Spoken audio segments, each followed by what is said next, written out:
Assalamualaikum warahmatullahi wabarakatuh. Bismillahirrahmanirrahim. Nahmaduka ya ghafuru ya syakuru. Masalli wa sallim barik ala sayyidina maulana Muhammadin wa ala alihi wa sahbihi asma'in nama ba'du. Ini cerita Nabi ketika ketemu Nabi Adam. Fa idza nazara qibala yaminih dhahika wa idza nazara qibala shimalih baka. Nabi Adam ketika melihat ke kanan itu senyum-senyum, senang sekali. Tapi kalau kau melihat ke kiri itu nangis. Lalu Rasulullah SAW tanya ke malaikat Jibril, itu siapa? Itu Adam. Dan yang kelompok di kanan itu ahli surga, maka beliau kalau melihat senang sekali, dan kalau yang di kiri itu ahli neraka, kalau beliau melihat itu susah sekali. Artinya apa? Betapa susahnya jadi Nabi Adam itu. Jadi kalau misalnya ada koruptor ketangkep gitu ya, yang nangkep ya cucunya, yang ditangkep juga cucunya. Kalau kita punya anak 10 itu, terus yang satu misalnya nyuri milik temannya, milik saudaranya itu, sing naboi ya anaknya, yang ditaboi juga anaknya. Kayak apa tersiksanya seorang Nabi Adam? Karena nggak punya pilihan, pasti dari sekian kasus dolim dan mazlum, yang mendolimi maupun yang didolimi itu pasti anak cucunya. Jadi betapa susahnya seorang Nabi Adam. Jadi termasuk kearifan kita sebagai manusia itu belajar dari takdir yang kita hadapi, yaitu keterbatasan kita sebagai manusia. Kita harus bisa ngelola kegagalan, terima kodok kodar.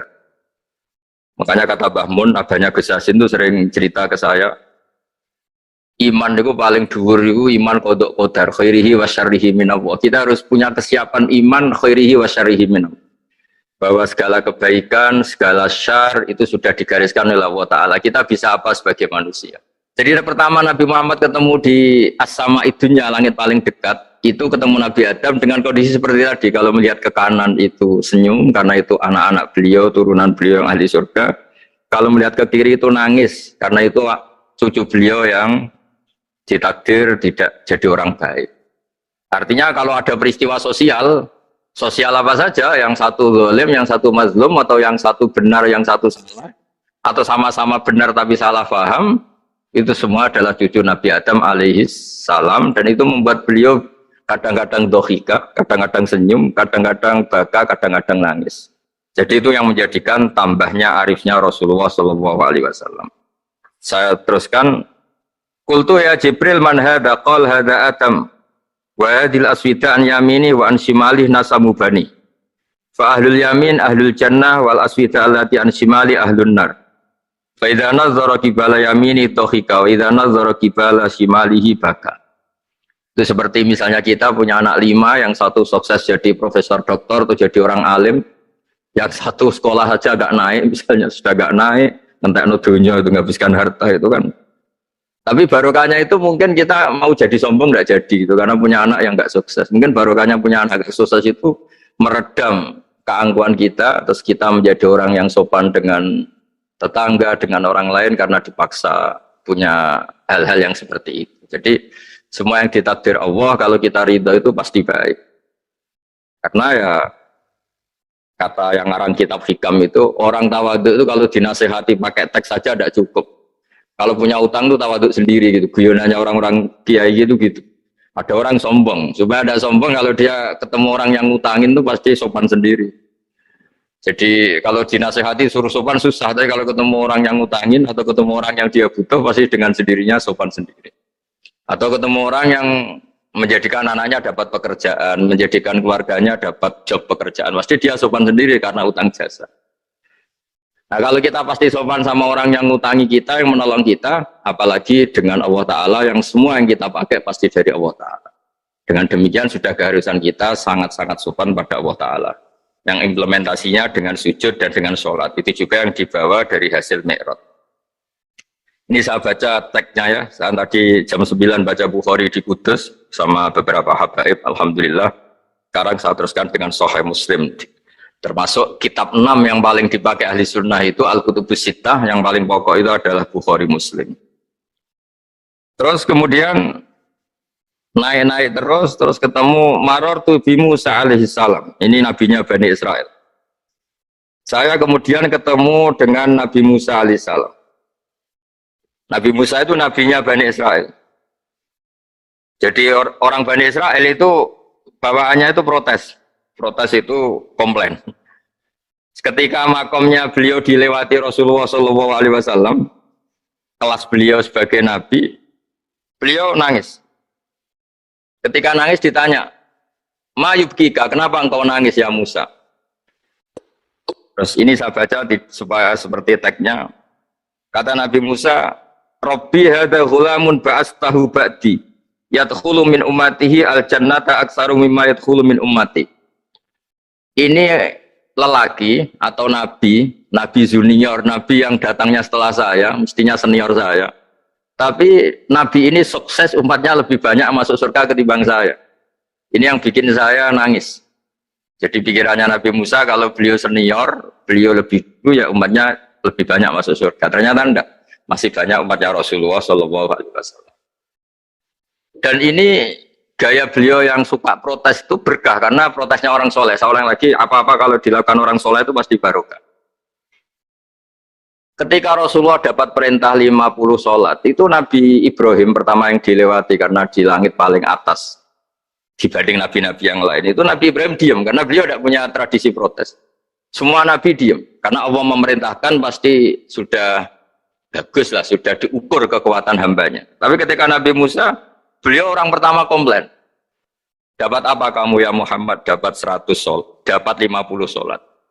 Apa komentar Nabi Musa? Umat saya lebih gagah-gagah, lebih keren-keren. Pernah saya uji itu tidak ada yang mampu, apalagi umat kamu. Maka kamu mintalah keringanan. Fas'alhu takhfif, kamu harus minta keringanan. Masyhur itu riwayat itu. Kemudian Nabi minta keringanan sama Allah dipotong hanya 5. 5 masih 45, dipotong lagi 5 masih 40 sampai 9 kali pemotongan. Akhirnya jadi 5 sholat. Itu satu menjadi pelajaran bahwa hubungan dengan Allah Ta'ala itu tidak perlu malu karena Allah itu suka dimintain. Mestinya kan dipotong 5 minta lagi sungkan, dipotong lagi 5 minta lagi sungkan, tapi ternyata berkali-kali. Bahkan ketika sudah 5 itu Nabi Musa masih bilang, ya Muhammad minta lagi keringanan. Jadi kalau itu dikabulkan itu jadi tidak ada sholat itu kalau 5 masih minta. Nah, sampai Rasulullah itu tanya ke Jibril, ya Jibril bagaimana dengan gaya komplainnya Nabi Musa? Hiddah itu sering komplain. Jawabnya malaikat Jibril, ya roh hiddata, Allah tahu betul tentang komplainnya Musa dan Allah senang. Ya karena bawaan beliau begitu. Ini penting saya utarakan bahwa dalam Islam itu orang yang lemah lembut, yang samahah, Allahun halim, kayak Nabi Ibrahim itu juga Allah suka. Yang suka komplain tapi demi hak, bukan demi konflik, saya ulang lagi demi hak, bukan demi konflik, juga Allah suka. Itu kita menjadi dapat sholat yang hanya 5 itu barokahnya komplainnya Nabi Musa karena kita yang lemah ini diukur dengan umat beliau yang kuat ternyata umat beliau tidak kuat barokahnya tidak kuat itu dipakai tolak ukur apalagi umatmu yang Muhammad kemudian itu yang menjadikan Nabi sebagai orang yang sangat tawaduk karena yang merintahkan itu senior meskipun kita tahu Nabi Muhammad itu Sayyidul Awwalin wal Akhirin tapi secara lahir, secara jusmani beliau lahir paling belakang dan secara lahir juga beliau Nabi paling terakhir. Jadi secara hukum adab beliau harus sopan. Tentu sopan itu jadi panutan kita. Meskipun kita tahu hakikat beliau adalah Sayyidul Awwalin wal Akhirin. Secara hakikat. Nanti kita bicara lebih jauh tentang jusmani dan ruhani. Nah akhirnya keturutan sampai 5 sholat yang kita lakukan sekarang itu barokahnya komplainnya Nabi Musa. Banyak di cerita-cerita kitab hadis. Ketika Nabi Musa ngaji sama Nabi Khidir, itu komplainnya Nabi Musa menjadi fikih yang luar biasa, kata kitab Ibnu Hajar al-Asqalani, Fathul Bari. Ketika beliau ngaji sama Nabi Khidir, kemudian Nabi Khidir itu dipinjemin perahu sama masyarakat. Sudah dipinjemin karena beliau majanan ya, dikasih gratis. Tapi di tengah-tengah perjalanan perahunya itu dilubangi. Nabi Musa komplain, akhirat tahari tukhriqu ahla, masa kamu lubangin padahal kamu naik, nanti gimana kamu sudah pinjem, nggak bayar, masih ngerusak lagi, itu apa-apaan. Nabi Khidir ya relax saja, ilmu kamu belum cukup untuk menganalisis ini. Begitu juga ada 3 peristiwa yang Nabi Musa itu selalu komplain. Apa yang dikatakan Ibnu Hajar al-Asqalani itu kitab yang sangat bagus sekali. Justru dengan protes itu Nabi Musa punya kelas di atas Nabi Khidir karena orang nggak boleh sukut alal mungkar karena secara fikih orang itu tidak boleh mendiamkan suatu yang buruk. Kita tahu dalam aturan fikih di antara kewajiban kita adalah ingkarul mungkar, mengingkari suatu yang memang harus diingkari. Ya meskipun tentu tidak dengan sikap destruktif yang merusak dan apa, tapi yang nggak baik tentu kita ingkari. Perilaku Nabi Khidir yang melubangi perahu yang tidak miliknya, padahal yang punya perahu sudah menonton itu perilaku yang nggak baik. Sehingga Nabi Musa protes. Justru protesnya Nabi Musa ini menjadikan beliau selalu di kelas fikih terbaik, yaitu ingkarul mungkar, mengingkari barang yang harus diingkari. Tapi tentu Nabi Khidir juga nggak salah, karena beliau punya perhitungan. Di depan nanti itu ada begal-begal, ada kekuatan yang nggak baik, yang selalu akan membegal perahu-perahu yang kondisinya sempurna. Nabi Khidir punya perhitungan, kalau ibarat mobil ini spionnya kok nggak dipecah, nggak diambil, itu termasuk mobil bagus, pasti digarong. Tapi gara-gara spionnya dipecah dulu sama Nabi Khidir, terus depannya dilumuri apa supaya agak menarik, ini selamat. Jadi perhitungannya Nabi Khidir, wa kana wara'ahum maliku ya'khudhu kulla safinatin ghusba. Di beberapa tafsir diartikan safinah ay sholihah, karena di depannya nanti akan ketemu orang-orang yang dolim yang selalu ngambil perahu-perahu yang bagus. Caranya gimana supaya perahu itu gak diambil? Ya karena mereka hanya ngambil yang bagus, ya dirusak dulu supaya gak bagus. Kalau ya gak bagus nanti lolos dari garong tadi, dari pengambilan secara dolim tadi. Jadi Nabi Khidir gak salah karena ada visi seperti itu. Nabi Musa protes juga gak salah karena memang tugasnya itu ingkarul mungkar, mengingkari barang yang memang gak benar.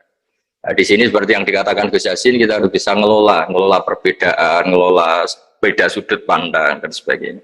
Sehingga kita selalu dapat nikmat Allah Ta'ala, wa allafa baina qulubihim, nikmat yang kita asik, kita hidup asik, nyaman.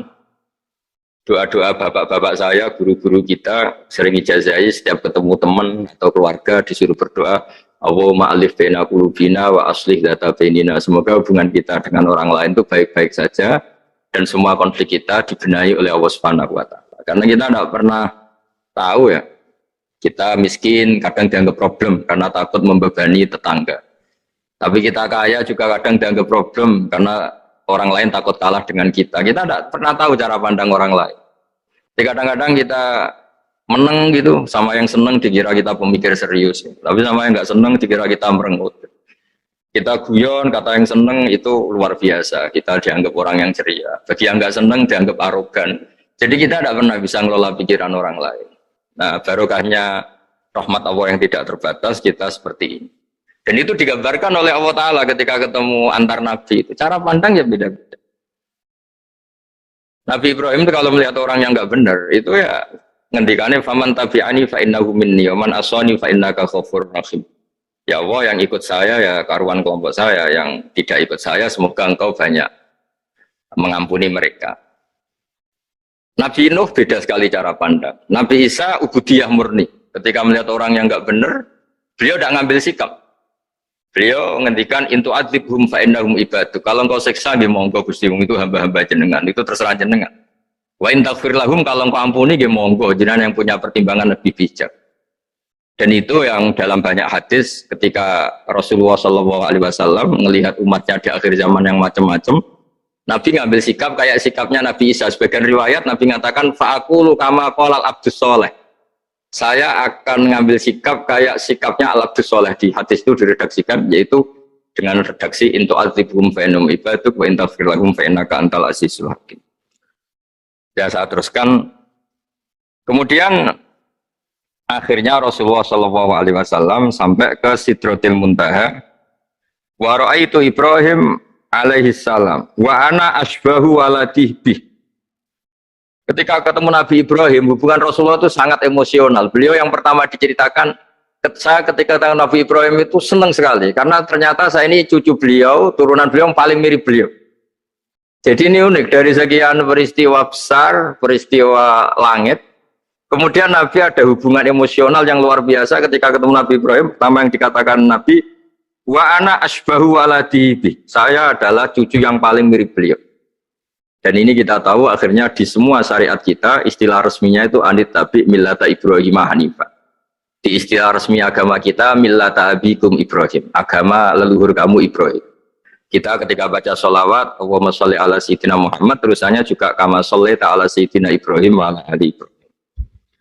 Dan seterusnya dan seterusnya. Kemudian yang terakhir saya cerita secara akidah Ahlussunnah wal Jamaah yang dianut oleh Imam Asy'ari dan Maturidi. Meskipun secara lahir itu Nabi ngalami pertemuan dengan Allah di Sidratil Muntaha, tapi tetap saja kita cara pandang bahwa Allah Ta'ala itu mukhalafatul hawadis. Allah tidak bisa kamu andekan di satu tempat terus ngalami hal-hal yang kita alami sebagai makhluk. Sebab itu sirinya kenapa di surat Isra dimulai dari subhanalladzi. Allah tetap maha suci. Maha suci itu artinya terbebas dari yang kita alami. Allah selalu mukhalafatul hawadis. Allah la yahtaju ila makarin. Allah tidak butuh tempat. Allah tidak butuh waktu. Allah tidak butuh semua. Karena Allah itu qayyum. Allah itu qiyamuhu binafsihi, berdiri sendiri. Allah tidak butuh aras. Allah tidak butuh kursi. Tapi eksistensi kursi yang butuh Allah. Allah tidak butuh aras, tidak butuh kursi, tidak butuh langit. Semuanya itu berdiri karena Allah. Bukan sebaliknya Allah berdiri di atas semuanya. Sehingga kita mulai kecil diajari Allah itu siapa? Al-Qayyum. Kalau bahasa kita qiyamuhu binafsi. Selalu berdiri sendiri dan Allah itu Al-Ghaniyul Mutlaq. Enggak butuh yang lain. Di sini pentingnya selalu Nabi ngintikan subhanallah subhanallah, beritanya tetap Allah itu maha suci, Allah maha besar, Allah maha agung, dan keagungannya diantara ditandai dia punya sifat yang tidak sifat kita. Dia punya keabadian yang tidak bisa kita miliki. Dia punya semuanya yang tidak kita miliki. Itu sebab itu dimulai subhanalladzi asra bi abdi lailam minal masjidil haram. Jadi kata subhana ini maha suci itu maha suci dari tempat, dari waktu, dari apa saja. Meskipun Allah punya adat, punya sunnah memperlakukan hambanya itu dengan logika atau bayangan yang dibayangkan seorang hambanya. Sehingga seakan-akan kita ini ya ketemu, seakan-akan kita bisa ini melihat. Sehingga di surga disebut kita ini melihat Allah. Tapi semua ahli sunnah mengatakan, tapi kamu melihat Allah itu tetap saja bila kaifin walan khisorin, tidak bisa terus menciri. Ciri itu bisa membatasi sifatnya Allah itu begini-begini, tidak bisa. Tetap Allah itu la tudrikul absar wa huwa yudrikul absar. Tapi kita bisa disebut melihat dengan kemakhlukan kita yang profan. Di surga disebut melihat, tapi bukan melihat yang kayak kita melihat antar makhluk yang terus bisa apa itu cerita detail, cerita spesifik, cerita apa, tidak bisa. La tudrikul absar. Ini hebatnya ulama-ulama kita, selalu cerita Mi'raj, cerita nazar ila wa fil jannah, melihat Allah di surga, tapi bersamaan dengan itu selalu cerita Allah itu mukhalafatul hawadis, Allah itu laisa kamislihi syai'un. Jadi terima kasih Gajang utamanya pada Gus Yasin dan yang membantu semuanya. Barokahnya kita ketemu bisa ngaji, supaya barokah saya baca teks aslinya di Hadisil Isra, karena tadi jam 9 sudah baca Bukhari, ini supaya dapat berkah saya ini baca Sahih Muslim. Begini ya, saya tak cerita karena saya baca kitab itu banyak sekali. Ini bukan dalam konteks sombong atau takabur, boten.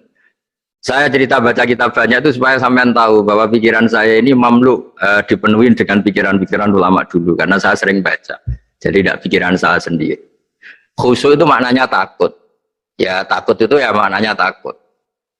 Takut itu ya kelas-kelasan. Misalnya saya dipanggil bapak saya, "Bahak sini." Sekedar datang ke tempat itu meskipun nggak niat nurut. Saya ulang lagi, sekedar datang ke tempat beliau manggil saya meskipun nggak niat nurut, itu sudah satu poin tertentu. Karena dipanggil terus menghadap itu sudah bagus. Meskipun di hati saya nanti saya bilang nggak mau, saya mau main. Tapi itu sudah poin tersendiri. Karena bandingannya akbala dalam bahasa Arab itu adbaro. Adbaro itu dari kata dubur. Dubur itu membelakangi. Daripada misalnya dipanggil bahak sini, malah lari menjauh.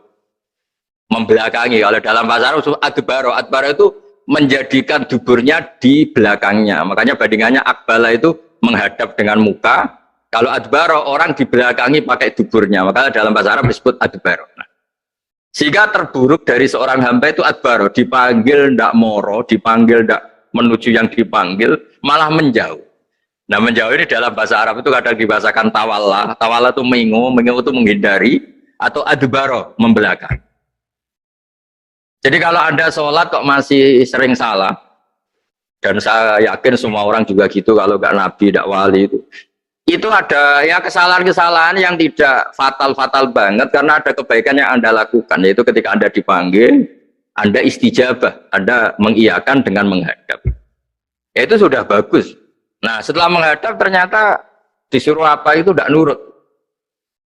Disuruh apa gak nurut itu satu kesalahan yang tidak mengganggu poin pertama tadi Anda menghadap. Sehingga banyak cerita di hadis-hadis ada sahabat yang zaman itu tidak soleh-soleh banget. Zaman itu ketika Nabi, saya ini mau sholat ya Rasulullah, tapi jangan diminta berhenti dari begini-begini. Beliau menyebutkan sekian kemungkaran sahabat tadi. Nabi komentarnya itu sayan hahumayakul. Nanti kalau sering sholat lama-lama ya enggak begitu. Nah ini kelirunya kita sebagai manusia. Lama-lama juga baik, itu kita kira itu terus harus sekarang gitu loh. Nah itu keliru, harus sekarang itu keliru. Bisa saja kita ini setiap sholat pasti sudah ditulis Allah, nanti itu mati baik. Belalang nanti habis asar sebelum kita maksiat sudah mati, habis sisa sebelum kita maksiat lagi sudah mati. Jadi barokahnya sholat itu ada waktu yang potensi ya, potensi sholat itu akhir kenangan kita, sholat itu identitas kita, sholat itu status kita. Nah, karena kita sholat itu pakai niat, niat itu komitmen. Sementara kalau Anda maksiat itu tidak pakai niat, karena zallah. Zallah itu ya ada niat maksiat, tahu-tahu mungkin di bis ketemu orang cantik, terus agak jelalatan, tapi kan tidak niat. Tapi kalau sampai sholat kan datang ke masjid, bayangkan diimami ini, nanti kamu takbir, nanti kamu baca ini, baca ini. Jadi benar-benar komitmen, itu status kita. Kata Said Zabidi disebut mautinuhu wa haqiqatuh. Baiknya umat Islam itu kalau taat itu mautinuhu, itu alamat resminya, itu statusnya, kata Said Zabidi. Tapi kalau dia maksiat itu zallah, zallah itu kepleset. Jadi tidak pernah jadi status kita. Semoga semua maksiat kita ini tidak status, tapi zallah. Tapi ketika taat itu status, hakikat kita. Maka falau butiyah ya haqiqatuh wa mautinuhu wa dhatuh. Ini kata Said Abdul Az-Zabidi pengarang Ithaf. Orang Islam itu orang yang ketika ibadah itu identitasnya betul, ketika ibadah itu Allahu Akbar, dia berharap rahmatnya Allah gini-gini.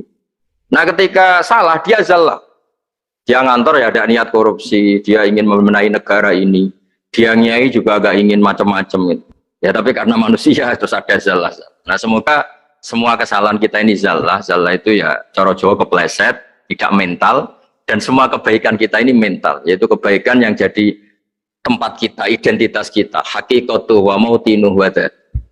Tapi jangan pernah berpikir kalau apa artinya sholat kalau kita masih melakukan kemungkaran, itu salah besar. Sholat itu wajib, dengan Anda sholat itu sudah mengurangi kemungkaran Anda, karena Anda tidak melawan ketentuan Allah Ta'ala. Kayak kita orang Indonesia, meskipun kita koruptor, mau jadi KTP Indonesia sudah bagus, kita mau jadi warga Indonesia, meskipun setelah itu kita korupsi, dan salah, tapi lumayan jadi mau jadi warga apa? Indonesia. Orang mau sholat artinya dia menstatuskan diri sebagai hamba Allah. Teken kontra, kalau saya ini hambamu ya Allah, anta robbi, iya karena butuh, iya karena stain. Soal salah ya salah aja, yang sama. Kita tetap warga Indonesia meskipun kita salah, meskipun kita koruptor, meskipun kita salah, tetap aja warga Indonesia yang berhak mendapat jatah makan meskipun di penjara, meskipun apa. Sama, kita ini hamba Allah, yang mengakui kalau Allah itu Tuhan kita hamba. Dan barokahnya pengakuan itu insya Allah di cerita-cerita syafaat, kalau kita dosa atau apa insya Allah dapat syafaatnya Rasulullah SAW, karena kita tidak pernah lari dari status kehambaan. Jadi yang harus dipegang, makanya status kehambaan ini nggak boleh hilang. Kita harus sering bilang Robbi, Robbi, Tuhanku yang merawat aku, yang memberi aku. Dengan demikian kita menjaga status kehambaan kita. Dan status hamba ini yang menjadikan orang layak masuk surga, yaitu fadkhuli fi ibadi, kamu harus resmi menjadi hambaku, baru ada perintah wadkhuli jannati. Kalau menjadi hamba aja nggak mau, kita punya keangkuhan, punya keinginan yang mulu-mulu, sehingga seakan-akan kita ini Tuhan, nah itu tidak menghamba. Kita harus fadkhuli fi ibadi, baru wadkhuli jannati. Saya kira demikian, semoga ini manfaat. Banyak cerita niku riyen Kiai Khalil mengambil mantu Kiai Bisri niku nggih nyaur utang kalian Mbah Topo, mergi sering dirumat secara finansial. Bias mbake ndongane iku tenanan supaya anake Kiai Mustofa niku pinter, anake Mbah Topo niku pinter, terus dados Kiai Bisri. Niku nak diambil kesimpulan niku Kiai ndonga tenanan niku nak dirumat tenanan. Nak dirumat rapati tenanan niku ndongane ya kudune rapati tenanan. Niku ngantos sing crita niku mbah bodoni napa mboten niku riyen niku ngantos Mbah Khalil prai jamaah, mergo makmume iku sing ngutangi, dadi wedi nek ketemu makmume. Suwe-suwe diebrokno terus wani dadi imam malih. Terus dalam keadaan ngoten niku ndonga ra tenanan mboten mungkin. Singkat cerita terus Kiai Bisri dados tiang alim, Kiai Misbah dados tiang alim. Terus fan ingkang ditekuni niku nahwu. Wau leres sing didhawaken Kiai Said angsal gelar Sibawahi zamani. Panjen riyen kula piyambak sering didhawuhi Mbah Mun nggih sering istifadah teng terjemahan Alfiyaipun Kiai Bisri riyen teng sarang nak belajar Ibnu Aqil di antara referensi nu tulisannya Kiai Bisri mbek Kiai Misbah. Sing sedanten niku barokahe didikanipun Kiai Khalil Harun. Kula piyambak zuriyah saking Mbah Dimyati. Mbah Dimyati riyen teng sarang keceluke putra angkate Kiai Umar Harun. Mergi wau Kiai Umar mboten gadah putra. Kula cerita silsilah sing radi serius. Dados niki waliane Gus Yofur wau mun rileks niki kula sing cerita serius. Riyen syaraté wong alim niku sinau riyen, sinau badhe niku diskusi kalian sing sak level. Badhe niku nembe ngaji. Sehingga nak ngaji ku kantun nyocokno niki kangge santri-santri Rodotul Thalibin. Dados kisah hal sebelum ngaji Mbah Zubair niku sinau riyen. Misale piyambake macane tajibu, mengke kiyaine maca tajibus sholatu. Mengke diskusi terus ngaos Mbah Zubair. Angger macane wis kembar terus berarti aku wis pinter. Karena yang memutuskan rofa nasab itu tidak kiainya tapi dia. Dados kantun nyemak. Ki bengi tak waca rofa kok kiai ku rofa, berarti ilmuku wis padha. Aku maca nasab kok kiai ku nasab berarti padha. Aku maca jer kiai ku jer wis padha. Nah santri-santri kan mboten ngaji mboten persiapan. Teko ngaji mbek takok halaman. Niku mun ki santri innalillahi wa inna ilaihi rajiun niku enggak bisa diharapkan. Terus kula riyen niku GR alim niku nggih alasan perkara ini sinau riyen. Dadi agar bangun maca kok mun kembarane 90% apa 80% nggih mun setengah ngalim. Kok nak salah kok sampai 90% ya goblok banget. Sakniki mboten santri sinau iku mboten persiapan ngaji takok halaman tok endi. Menyenggai sholawat. Salam Muhammad sholli alaihi. Mboten mikir wong kiai ini maca Allahumma sholli ala Muhammad malah ngongkon kiai ini sholli alaihi itu nak diterjemahkan Allahumma sholli ala Muhammad terus dekne ngomong sholli alaihi. Nggih monggo jenengan maca sholawat. Wong sholli ku fi'il amar. Tapi wong jenenge wong ora mikir nggih. Terus niku ruwet. Terus niki kula cerita sing serius kersane jenengan pirsa bilih sing minter wong ra bakat pinter niku nggih kangelan tenan. Riyen bapak kula nggih nak definisi wali nu ngoten kula nggih insyaallah pun mlebu lah. Mergi kula niku nggih minter tiyang kathah. Tiang-tiang sing ra bakat pinter teng Gunung Kidul niku kula kathah sing kula dadekno kiai niku. Tapi mboten pinter banget pokoknya memenuhi kualifikasi lah. Mergi ceritane niku nggih sederhana. Riyen niku Mbah Khalil niku nak mulang nahwu tenanan. Mergi sesuatu itu jadi mudah. Mulane cerita sing beredar nang Lirboyo niku Ja'a Zaidun, Zaid datang. Niku wonten santri pelengahan delok lawang. Gurune ngamuk. Kamu orang mana? Orang Bekasi. Kenapa pelengahan? Ya katanya Ja'a Zaidun ra'aitu Zaidan.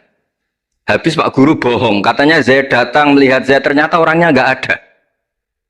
Contohnya menja'a Zaidun ra'aitu Zaidan. Tapi barokahnya itu terus sesuatu itu menjadi mudah. Lah ini sing dawuh Mbah Mun wae sing didawakan Gus Zofur kula jek eling dawuh Mbah Mun gelem ra gelem Allah kudu gawe wong alim kok wong Jawa. Mergo wis kadung dawuh Islam iku kafatal linnas untuk semuanya. Fasibawae Farisiun, Imam Sibawae itu orang Persia.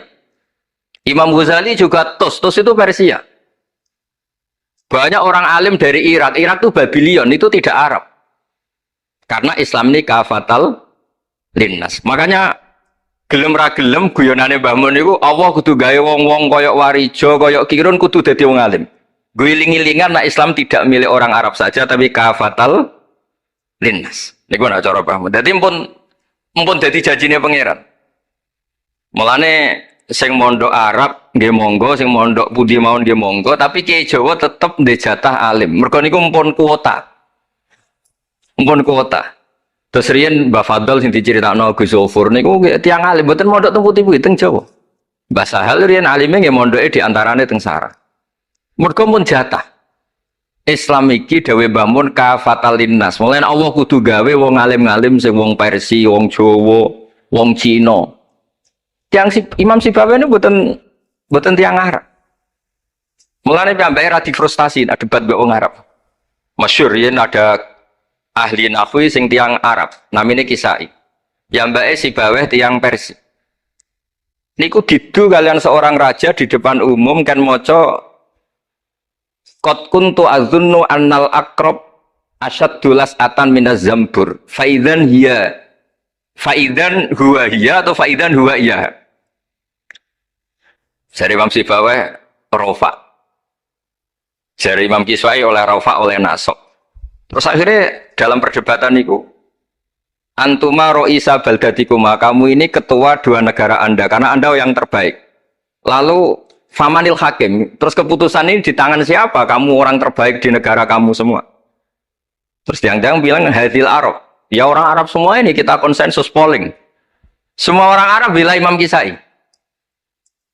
Karena orang Arab biasa ngendikan iya atau hiya.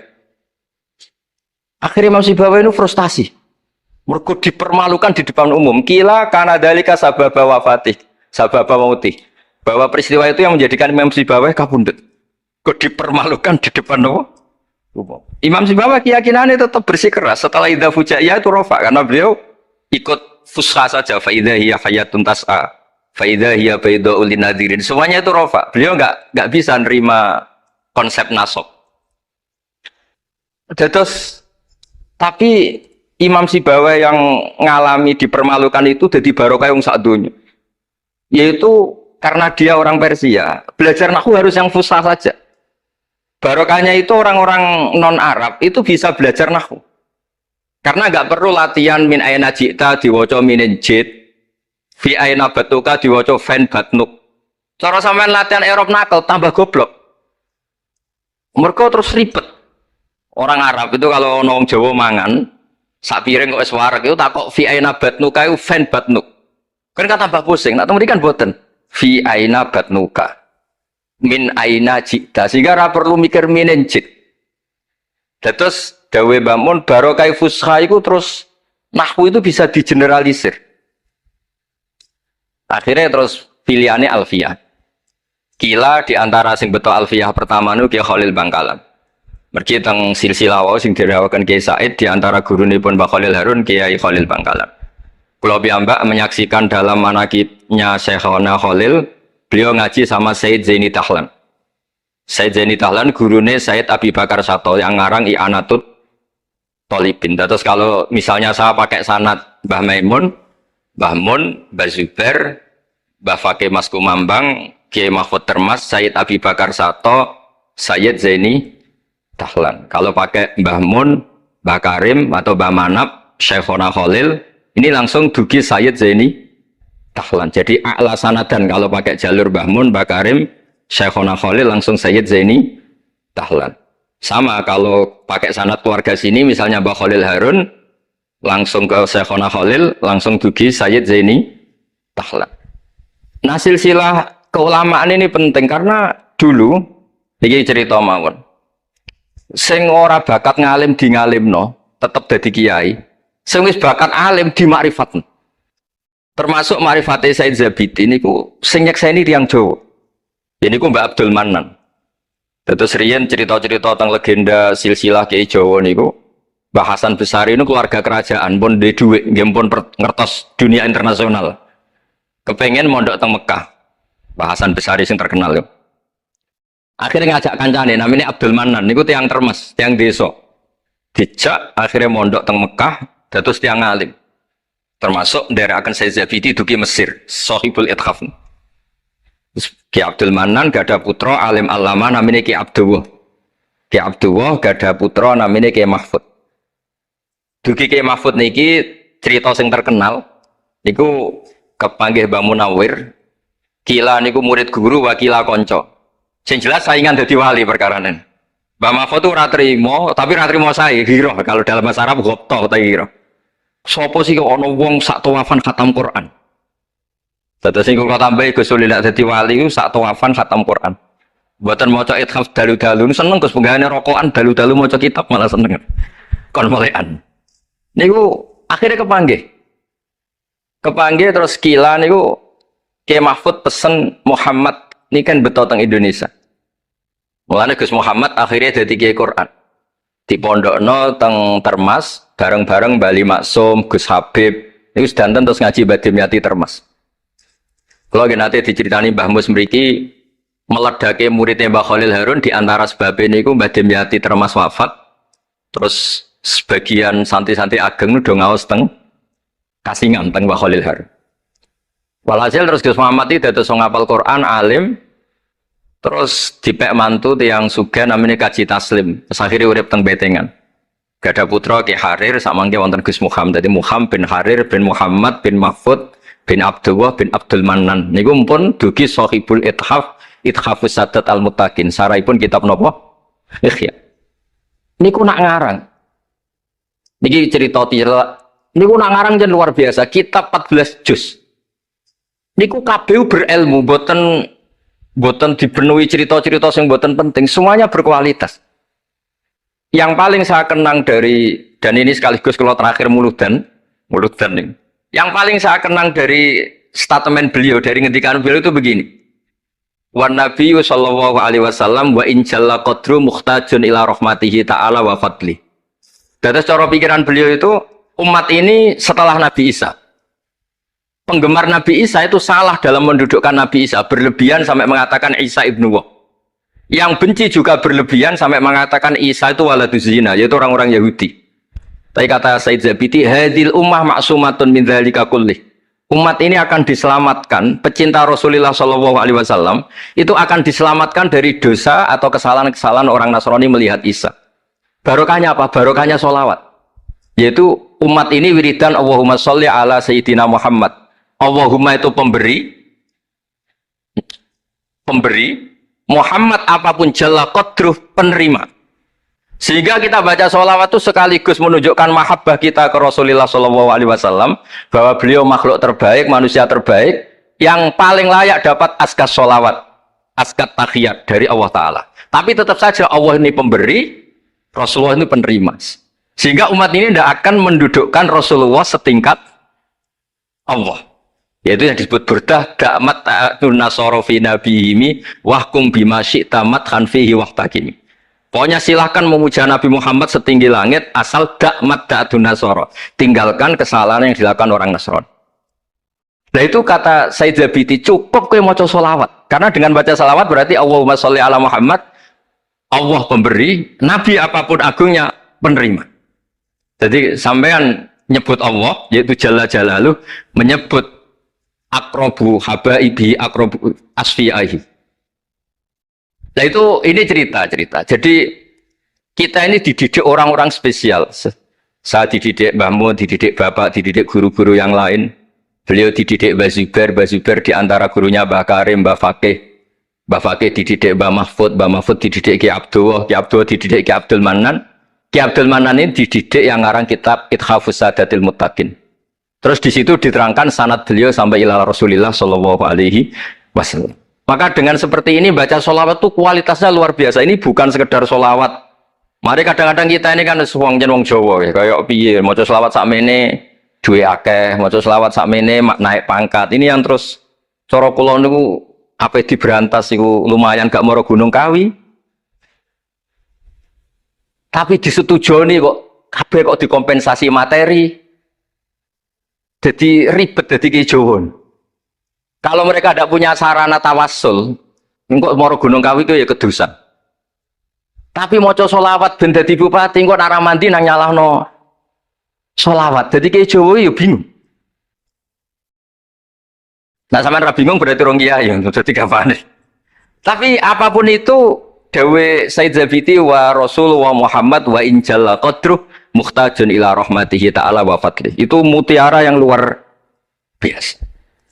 Engkang kula dawa matur malih, nak ngelem Kanjeng Nabi ku ngelem kaya ulama. Nggih wau kados Said Zabidi. Wong trimo redaksi sing kita baca keseharian, tapi beliau bisa memahami bahwa hadhihi sholawat, sighatus sholawat. Itu sighat sing nyelamatkan hadil ummah ila yaumil kiamah. Cinta kita pada Rasulullah terselamatkan karena kita baca sholawat. Tauhid kita terselamatkan karena Allah al-mu'ti, Rasulullah al-mu'ta. Apapun hebatnya Nabi, posisi yang diberi, yang menerima, pemberinya tetap Allah Subhanahu wa taala. Dan ini cerita-cerita ngaji tahqiq ingkang sanate musalsal ila Rasulillah sallallahu alaihi wasallam. Terus kula suwun seneng Rasulullah nggih wonten sing baca sholawat dengan jumlah besar. Wonten sing bacanya ndak besar tapi ngerti sirrun min asrori sholawat. Ngene iku piye supaya sholawat iku nunjukno mahabbah kita lan keyakinan kita nak nabi niki afdhalul khalqi paling disenengi Allah. Tapi sekaligus nabi tetap Abdullah wa Rasul. Cukup dengan redaksi Allahumma sholli ala Muhammad atau sholli ala Sayyidina Muhammad. Terus niki mun dalu nek sampean kakean ilmu malah bingung. Wong kula piyambak mun nganggep final yang didhawuhna Gus Zofur mergi saya bersaksi karena hal yang sama juga Mbah Mun sering dawuh. Sing jelas iki Jawa kudu bangga tetep untuk kuota. Mergo wis kadung ngendikan kafatal linnas. Jadi tetap Allah akan bikin orang-orang alim di lain orang Arab, mesti ono sing wong-wong non Arab. Kata Imam Ghazali orang Tus itu ikut Persia. Si Baweh juga Persia. Imam Abu Hanifah itu orang Irak. Irak itu termasuk Ajam. Karena ikut Babylon, wa kumma minal biladil ajamiyah. Mesir ikut Afrika. Terus insya Allah barokah cerita niki, barokah wow penjelasan Ibn Gus Zofur dan kita juga sering dengar dawe-dawe Mbah Mus, Mbah Khalil bahwa agama ini luar biasa. Mergi Indonesia nu boten saged bahasa Arab tapi saged ngarang kitab bahasa Arab. Ini Mbah Mun sering dawuh, Mbah Fadl bocah bahasa Arab ya ora iso. Di Ihsan Jampes tau dites Mbah Zubair, jadi Mbah Zubair iseng ngetes Mbah Ihsan, tidak bahasa Arab ya ora iso, tapi iso ngarang kitab. Mbah Fadl ketemu supir taksi Arab ya tuntas. Pinter supir taksi. Mana gara Mbah Mun ana wong modho Arab kepen pinter, kepen iso bahasa Arab. Kowe adol es ning Arab kok pinter bahasa Arab iso ora Mbah Mun. Napen alim yo niru Mbah Fadl. Tapi sakit alim alama. Mergi mpun untuk kuota agama ini kafatal linnas. Nah, agama itu mulai dulu itu masalah klaim di sosialnya ya. Pada level kebenaran tentu agama itu hak dan batil. Tapi pada level sosial itu klaim. Klaim bahwa Ibrahim itu kita. Kata orang Islam, kata orang Yahudi Ibrahim itu kita, kata orang Nasrani Ibrahim itu kita. Sebab perdebatan itu ketika diputuskan Yerusalem, Hebron, terus Bethlehem, itu dianggap kota internasional, kota bersama. Sehingga di sana itu yang namanya Nabi itu kadang kakinya di masjid, kepalanya di sinagog, atau pokoknya separunan. Jadi saya pernah sholat di masjid Ibrahim itu harus melewati sinagog. Itu tak inceng Nabi Iskak itu nang tengah-tengah sinagog. Ibrahim lumayan, sirahe nang masjid. Jadi hanya satu bangunan. Sama persis di masjid Yerusalem itu masjid apa? Baitul Maqdis itu. Tembok yang satu yang sebelah ini dipakai tembok ratapan, tembok yang sama yang satu dipakai masjid. Itu jangan satu tembok, bukan dua tembok. Makanya tiga agama ini unik, musuhan tapi titik keramat itu menunjuk yang sama. Orang kok berhubung ra cocok wis aku tak ning Bantul, enggak ada yang seperti itu. Semuanya di titik itu. Jadi nak donga ya krungu wong kula nate teng tempat tembok ratapan yang Yahudi. Makanya sekuler ya ono barokah dunia itu sekuler. Kula mriku nggih ketunan. Mbak-mbak nggih jilbaban enggak masalah karena dianggap tempat wisata. Sama di Mesir itu ada masjid tertua, Masjid Amr bin As. Wong barat nak rono ya ono sing katokan cekak macam-macam. Wong wis wisata. Kok Masjid Kauman Jogja. Sopo yang mlebu ya lah wong sapa?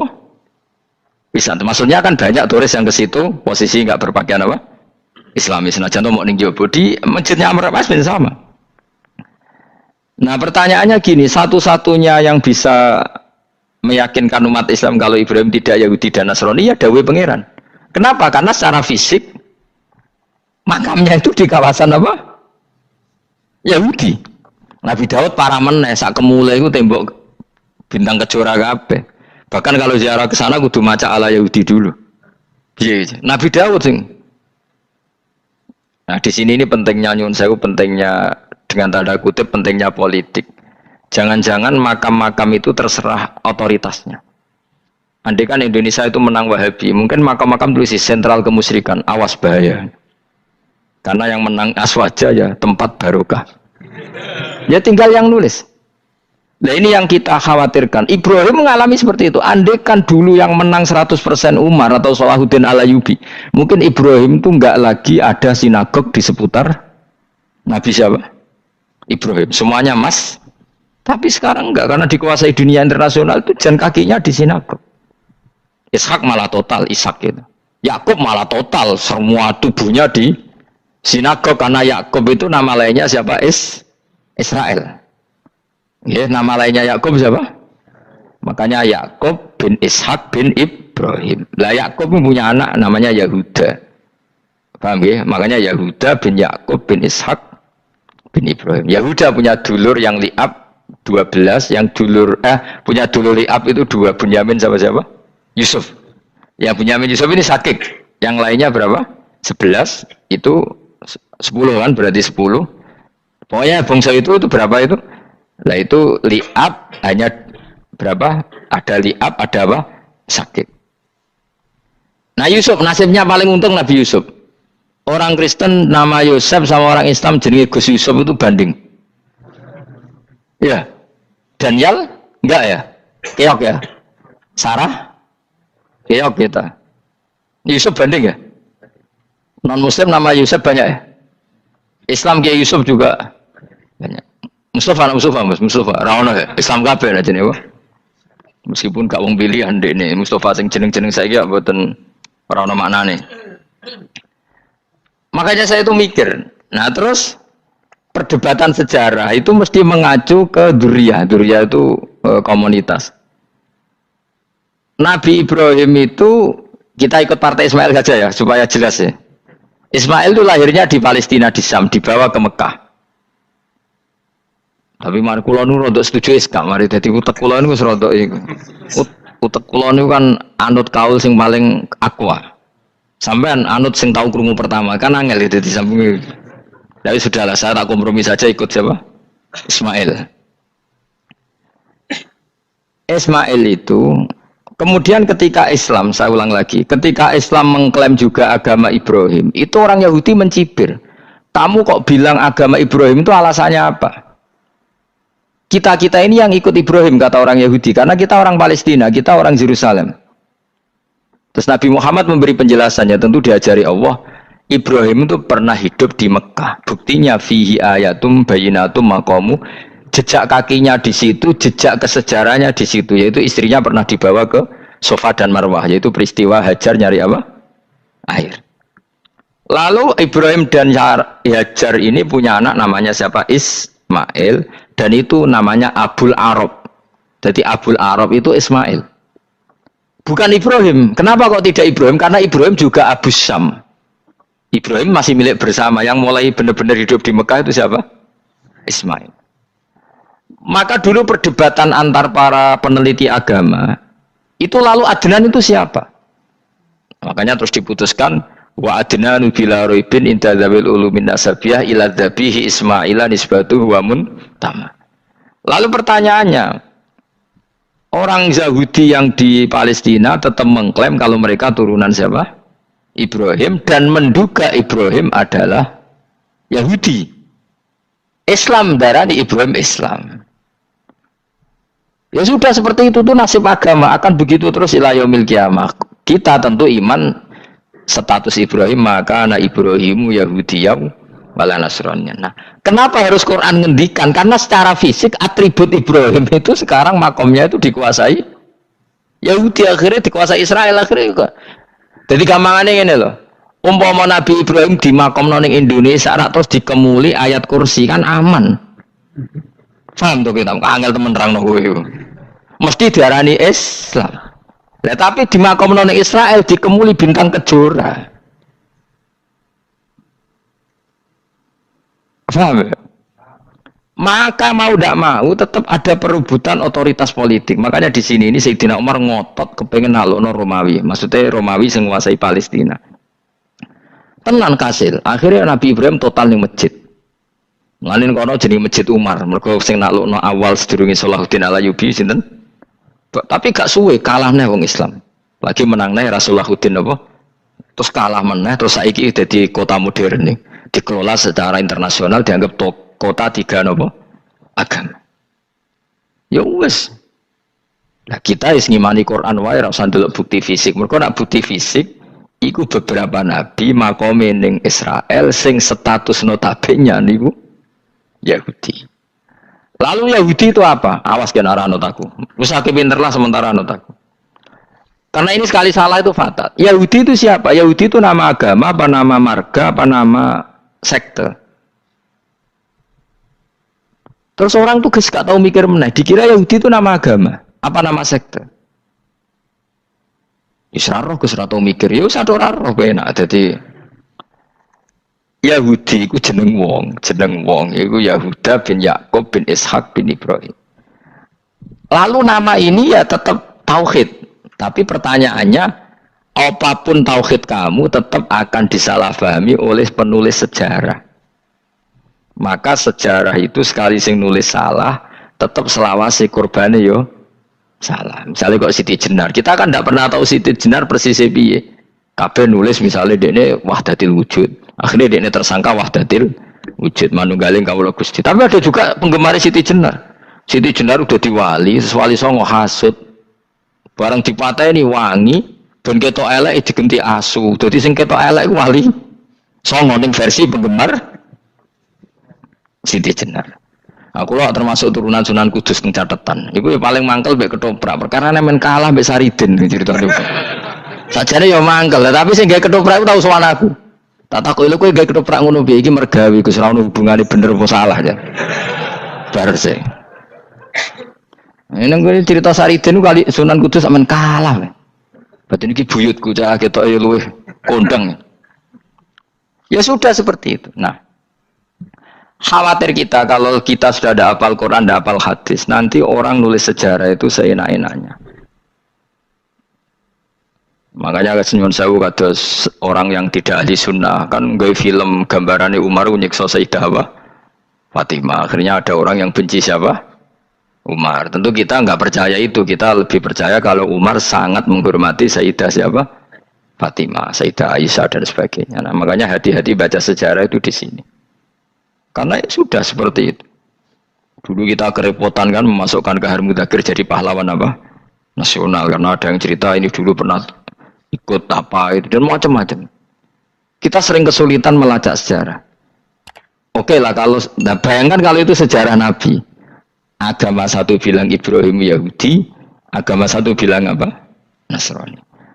Tapi Allah itu maha kuasa. Orang itu kalau salah mesti keterucute ku elek. Kowe mesti ra roh, gak ulama gak roh. Ketika Nabi debat mbek Yahudi, debat mbek Nasrani itu debatnya itu lucu. Kanjeng Nabi ditanya, "Mat, kamu agamanya ikut siapa?" "Saya pengikut Ibrahim." Lah wong Yahudi yo padahal pinter-pintere wong Yahudi wis kadung bakat cerdas. Tapi musuh-musuh pangeran tetap kalah. Jawabnya Yahudi ngene, "Wah, berarti kamu harus hormat saya Muhammad." "Kenapa?" "Kamu ikut siapa agama kamu?" "Ibrahim." Kan anit tabi millata Ibrahimah Hanifah millata abikum Ibrahim. "Berarti kamu harus hormat saya Muhammad." "Kenapa?" "Karena panutan kamu Ibrahim itu saja pengikut Nasrani." Sing jarang Yahudi orang Ibrahim pengikut Yahudi. Nabi oleh semua nang ngupal. Mergo ketok goblok dadi kadang wong pinter ketok goblok. Nabi oleh guyu ngene lha ya kok aneh wong Yahuda bin Yakub bin Ishak bin Ibrahim. Tapi padha karo muni Pak Karno pengagum Puan Maharani. Kira-kira gitu cara bahasa Indonesia itu. Utawa kowe mendingin lah, Mbah Nur Salim penggemar Hasan Hasan anak kula. Utawa kowe muni Mbah Zubair penggemar Gus Gofur kan boten mungkin. Utawa Mbah Hasyim penggemar Mbak Yeni. Jadi mereka itu keterucut begini, Ibrahim itu Yahudi. Padahal sing jenenge Yahudi itu putune Nabi Ibrahim ke Yahuda bin Yakub bin Ishak bin Ibrahim. Mulane terus Quran turun. Quran turun oleh gojlok ini. Ha antum haula'i hajastum fi malakum bi ilm falimatu hajuna fi ma laysa lakum bi ilm. Ini perdebatan sudah tidak fair. Muhammad berdebat secara ilmiah karena dia junior ngaku pengikut Ibrahim.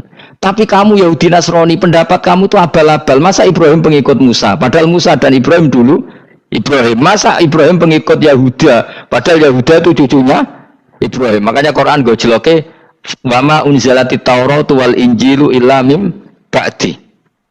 Ya ahlal kitab lima tuhajuna fi Ibrahim wa ma unzilati Tauratu wal Injilu illa mim ba'di afala taqilun. Jadi ini penting ya, penting dalam sejarah. Tapi santri-santri yang seneng ngaji ini ku ora roh sejarah. Pokoke ngaji mlebu swarga paham ra apa itu. Kurang repot ngadepi wong ngaji. Saya itu tidak setuju seperti itu. Oke lah kowe mlebu swarga lah spek-pekan kok. Tapi mbok yo paham. Tapi ra paham lah sing penting mlebu swarga lah iku masalah kowe. Ora tahu kepikiran li ilahi kalimatillah. Aku yo cara kon mlebu swarga mek kon paham Quran, milih paham Quran sik. Lagi mlebu swarga. Tapi kok ana sida mlebu ya ora mungkin paham Quran bun neraka. Kowe ku aneh-aneh. Maksudnya ku ketok regani pangeran lah mlebu swarga iku keren ya mergo paham Quran. Ora kok kowe wis penting mlebu. Ora paham lah. Karena ini sudah jadi menjadi perdebatan internasional. Saya itu berkali-kali ikut penelitian, makanya lah lucunya nasab itu sah. Mereka yang Yahudi kalau ditanya man huwal Yahud, huwa Ishak, huwa Yahuda bin Yakub bin Ishak bin Ibrahim. Terus diomong no Ibrahim pengikut Yahudi itu padha karo tadi kayak kita bilang misalnya Mbak Munawir pengikut Gus Najib. Kan nggak mungkin Pak Karno pengikut Puan Marani atau Gus Basim pengikut Mbak Yeni atau Mbak Nur Salim bapak saya pengikut Hasan anak saya, kan aneh. Sehingga pangeran oleh gojlok gitu. Ha antuma ulai hajastum fi malakum bi ilm. Mereka ini sudah siap berdebat secara ilmiah. Falimatu hajuna fi ma laysa lakum bi ilm. Tapi saiki pecintane Kanjeng Nabi ku rata-rata iku ora pinter. Penting selawatan berjanji buanter. Nak diarani bid'ah ngamuk wis ngono terus kegiatan. Lah sing diarani bid'ah padha dene wong selawatan iku tareh kok di. Kadang-kadang yo bingung. Wis sama dibak berjanji cara mbok terjemah ra ngarah diarani bid'ah. Lah bid'ah ning ndi wong walam matamma min hamlihi syahrani ala masyuril aqwalil marwiyatu fiya bil madinati Abu Abdullah, ketika Nabi kandungannya umur 2 bulan bapaknya mati. Terus itu kan tareh. Gara-gara diwaca bahasa Arab terus koyo mantra. Lah akhirnya diarani bid. Sing maca padha ora paham, akhir Allah, ya Allah. As padha dene aku repot pisan. Pusing aku mikir berarti. Ayo kowe ngono ta ora kelakuanmu itu. Sing biyen ana mau tulis bahasa Indonesia, kok terus ketara gak. Wulida maktunan biadil inaya makuhlan terus ya sudah ya biasa aja tareh. Ya kan tareh terus ketika Said Abdullah kenapa meninggal di Abwa? Wa kana qad dijtaza bi akhwali bani Adi min at-taifatin jariyah fama kasafihim syahron saqiman yu'anu nasubmahu wa syakwa. Kenapa Abdullah meninggalnya di Abwa? Abwa itu kawasan Yasrib karena Abdullah sedang menjenguk keluarga besar dari ibunya. Keluarga besar dari ibunya, istrinya Abdul Muthalib itu orang Yasrib. Nah pas di sana di Bani Najjar sakit, terus kapun, terus bid'ah ning ndi wong iku sejarah. Tapi mbok maca bahasa Arab, kowe maca koyo historis Allah terus meneng wae. Ya akhirnya wong kan darani iku mantra. Mana aku nak takoki wong iso bener ndi, wis padha ora bener ya ngono. Terus bener sapa sing ngalim? Wis kowe gak mau ngalim bener. Ya ora ngono padha benere wae. Wong sing ngritik ku krungune mantra, sing maca bos. Pusing ngomong terangno kowe.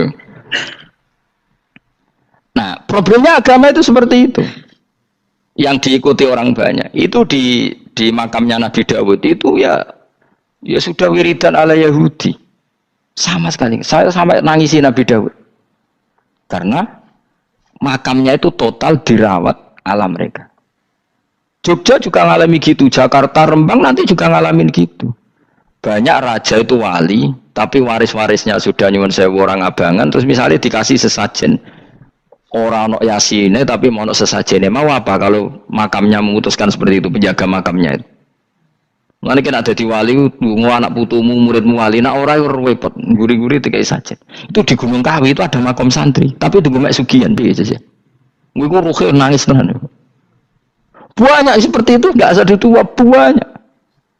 Nah, lalu makom itu terserah siapa bertanya? Terserah yang rumat apa terserah statusnya zaman dulu? Nah, karena yang rumat itu berafiliasi ke Yahudi, terus mengklaim Ibrahim itu, maka Quran harus menerangkan makana Ibrahim Yahudi wala Nasrani karena secara artefak, secara kesejarahan fisik itu sekarang dikuasai Yahudi. Jadi repot. Ya tapi itu ya sudah. Makanya kita kembali ke Quran dengan cerita tadi. Ibrahim tetap Abul Anbiya. Ibrahim tetap Muslim. Buktinya punya peninggalan Ka'bah. Nah, Ka'bah ini harus kita jaga. Ketika Ibrahim kita katakan ninggali Ka'bah, ternyata Ka'bah di situ sentral tauhid. Antahhiru baitali ta'ifina wal akifina waruka'is sujud. Ketika Ka'bah jadi sentral tauhid, maka kita akan mengatakan peninggalan Ibrahim pasti tauhid. Makanya Nabi marah besar ketika Ka'bah ada berhala banyak. Andai kan nggak dihapus oleh Nabi, maka berhala itu pun dianggap peninggalan Ibrahim. Dong tau nih, dong tenan. Ya pinter nih, jadi maju lah. Mulane kowe aja geman ndonga saleh dhewe, ora cukup. Saleh saiki ora cukup, kudu ditopang saleh anakmu, saleh putumu. Apa artinya kita sekarang saleh kalau anak cucu kita tidak saleh? Pasti sejarah dibalik. Dan itu kalau dibalik yang meluruskan siapa coba? Ya coba yang bisa menjawab siapa coba? Misalnya Soben terus ya sudah ditulis kacau lah kacau. Saya tidak bisa bayangkan. Makanya Nabi Isa, Quran menjelaskan Nabi Isa sebanyak itu. Karena sudah dikira oleh orang yang salah kalau Isa itu anak Tuhan. Sampai Quran jelaskan Isa itu begini. Soal tidak punya bapak, saya ini Tuhan kata Allah. Gawe tanpa bapak mbok wae iso ya iku Adam, kok gawe tanpa bapak kowe geger terus aku mbok anggap bapak iku piye jare pikir. Sampai seperti itu. Karena wis kadung darane keliru, dadi mau ndak mau Quran kudu nerangno. Ibrahim juga gitu, wis kadung diaku kubu sebelah nak dekne iku Yahudi. Nasrani yo ngakoni. Akhirnya Nabi debat terbuka. Lah debat ku nek kakuati kudu adu pasut. Lah repote umat Nabi sing ra keramat wis akeh yo repot. Masyhur ada orang Nasrani, orang Yahudi. Ya sudah Muhammad, kalau kita debat ilmiah oke, Anda menang dalam debat ilmiah. Tapi kita buktikan bahwa kita ini agama samawi. Kita debat pakai langit, sing kalah kena laknat, sing kalah kena adab. Cara Madura sumpah pocong. Nabi yo cari Nabi. Masyhur itu. Faman hajjaka fihi min ba'di ma ja'aka minal ilmi faqul ta'alu nadu abna'ana wa abna'akum wa nisa'ana wa nisa'akum wa anfusana wa anfusakum thumma nabtahil fanaj'al la'natallahi 'alal kadhibin. Nabi dijak mubalah. Oh ya oke, kita mubalah. Nabi nimbali Hasan Husain. Cucu kesayangannya dipanggil Hasan Husain. Putri kesayangannya Sayyidah Fatimah dipanggil. Terus jari Kanjeng Nabi, saya berani adu pasut. Taruhannya saya, anak cucu saya. Wong Nasrani mikir, wih, adu pasut anake dijak putune dijak mesti bener e. Mergo wong paling kuatir nak anake mati, putrine mati. Ora ono cerita bojo ning bab iku. Bojo ora melok ora ora. Mulane kula termasuk kiai sing jarang lunga mbek bojo-bojo. Sakjane sering ora tau mlebu. Tapi kiai-kiai haji ya mbek bojo, umrah mbek bojo. Kula niku ya rada iskal. Jebule bareng tak takono sisi dhuwit sing wedok. Ya wis nak ngono kejawab ya wis anjir sing dhuwit sing wedok. Ya wis nak ngono fair apa? Riyen bapak kula kaji ya dhewean, bojo kula kaji ya dhewean, kula ya kaji dhewean, tapi aja tiru. Kamu ndak sekeramat saya ya dadi. Kula nggih setuju sing grudak-gruduk wong loro karena ternyata tadi sing duwe dhuwit sing beda. Ya wis piye meneh.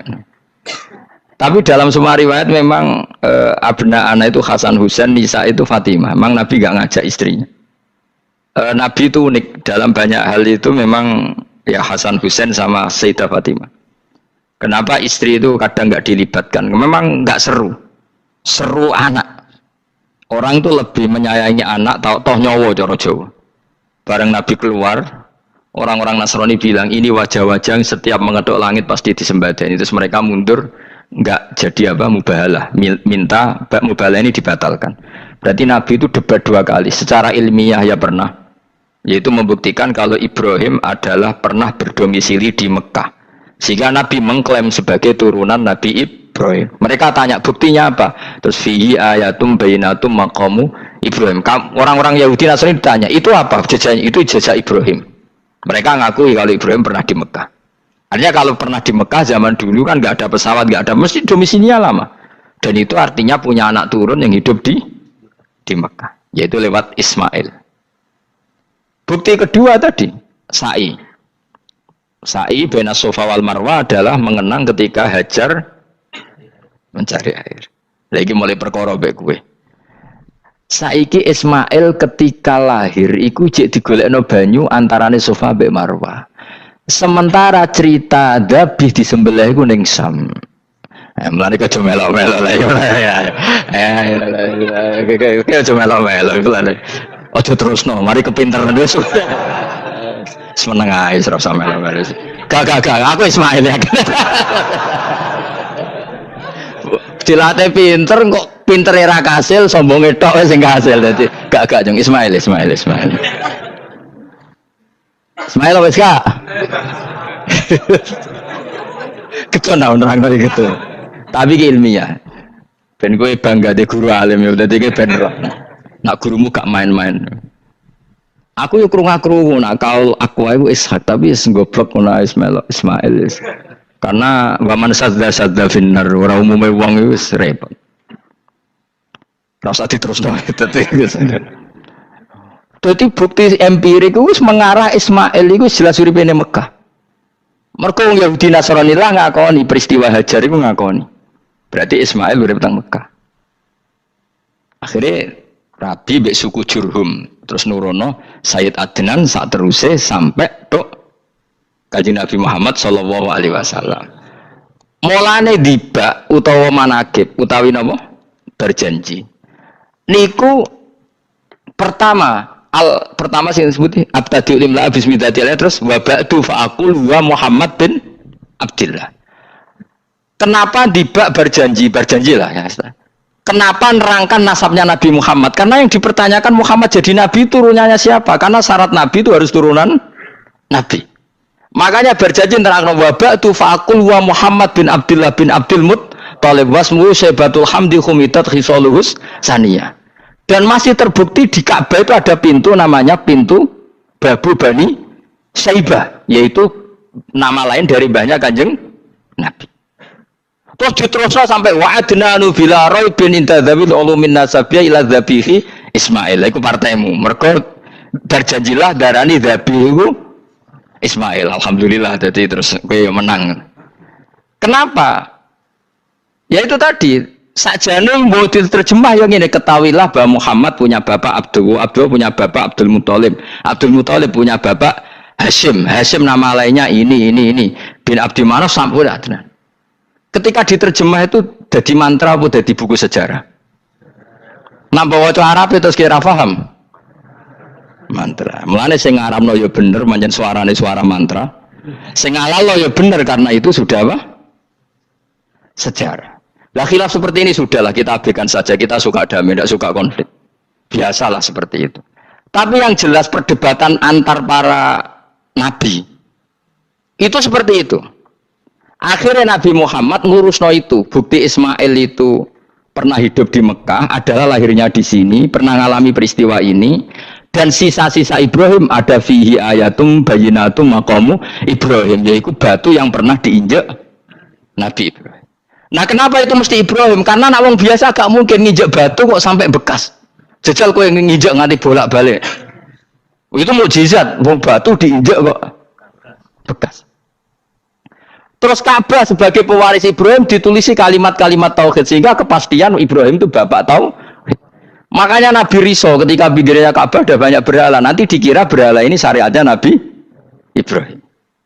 Makanya lah ketika berhala banyak Nabi gak mau madhep Ka'bah, nanti dikira nyembah berhala. Maka sama Allah dialihkan disuruh madhep Baitul Maqdis. Ketika berhala dihilangkan, Nabi baru disuruh madhep Ka'bah. Jadi perdebatan ini atau ilmiah ini harus kita kaji, kita pahami. Karena kata Allah, antum haula'i hajastum fima lakum bi ilm falimatu hajuna fima laysa lakum bi ilm. Nah, iswani debat kudu datane data ilmiah. Sementara mereka darani Ibrahim pengikut Yahudi, padahal Yahudi itu putu Nabi Ibrahim, yaitu Yahuda bin Yakub bin Ishak bin Ibrahim. Mestinya kan bahasanya Yahuda pengikut Ibrahim, mau jadi wali Ibrahim pengikut. Lah Nabi benar ketika takoi Muhammad kamu ikut siapa? Saya ikut Ibrahim. Kan normal kan? Kalau junior ikut, mereka enggak. Ibrahim pengikut Yahuda. Ya mau perkara Pak Karno pengikut Puan Maharani, Mbah Hashim pengikut Mbak Yeni, kan kacau kan? Lah itu terus Allah nggak jelek tadi. Muhammad kekasihku wis debat secara ilmiah, tapi kamu tidak ilmiah. Makanya lima tuhajuna fi Ibrahim wa ma unzilatit Taurat wal Injilu illa mim ba'di. Kok Ibrahim mbok arani Yahudi piye? Wong penanggalan Yahudi misalnya dimulai kok Taurat. Taurat Musa. Musa itu generasine sakwise Ibrahim. Tapi Ibrahim mbok arani pengikut Musa. Dong enggak? Jadi itu masalah-masalah. Tapi ayat-ayat ngene iku ora populer. Kowe seneng ayat populer ya poligami fangihu ma tobalakum. Kowe iku sing ora alim lah wabal. Mergo di kepentingan apa? Poligami. Mbak wong sing seneng keramat, senengane dalil wa may taqilla ja'alahu makhraja. Tekan dadi wali kepingin untuk duit yang enggak terduga. Udah diuteke ku duit. Padahal syarat saya wali ku ora pati seneng duit. Tapi kepen dadi wali ben oleh duit. Jadi wis kenapa menjadi wali ben wa yarzuqhu min haitsu la yahtasib. Dadi uteke wis elek. Dadi institusi wali wae duwi. Dadi nek aku wali para pangeran rezeki teko min haitsu. Mulane kira bakal dadi wali, ngerutek kemjek ngono ora bakal dadi. Ayo saiki Ismail apa Ishak? Ismail. Aku ya getun kadang alim kadang getun. Perkarane nyulayani apa? Mainstream. Tapi cara kula ya Ismail sudah tak bilang napa? Ismail.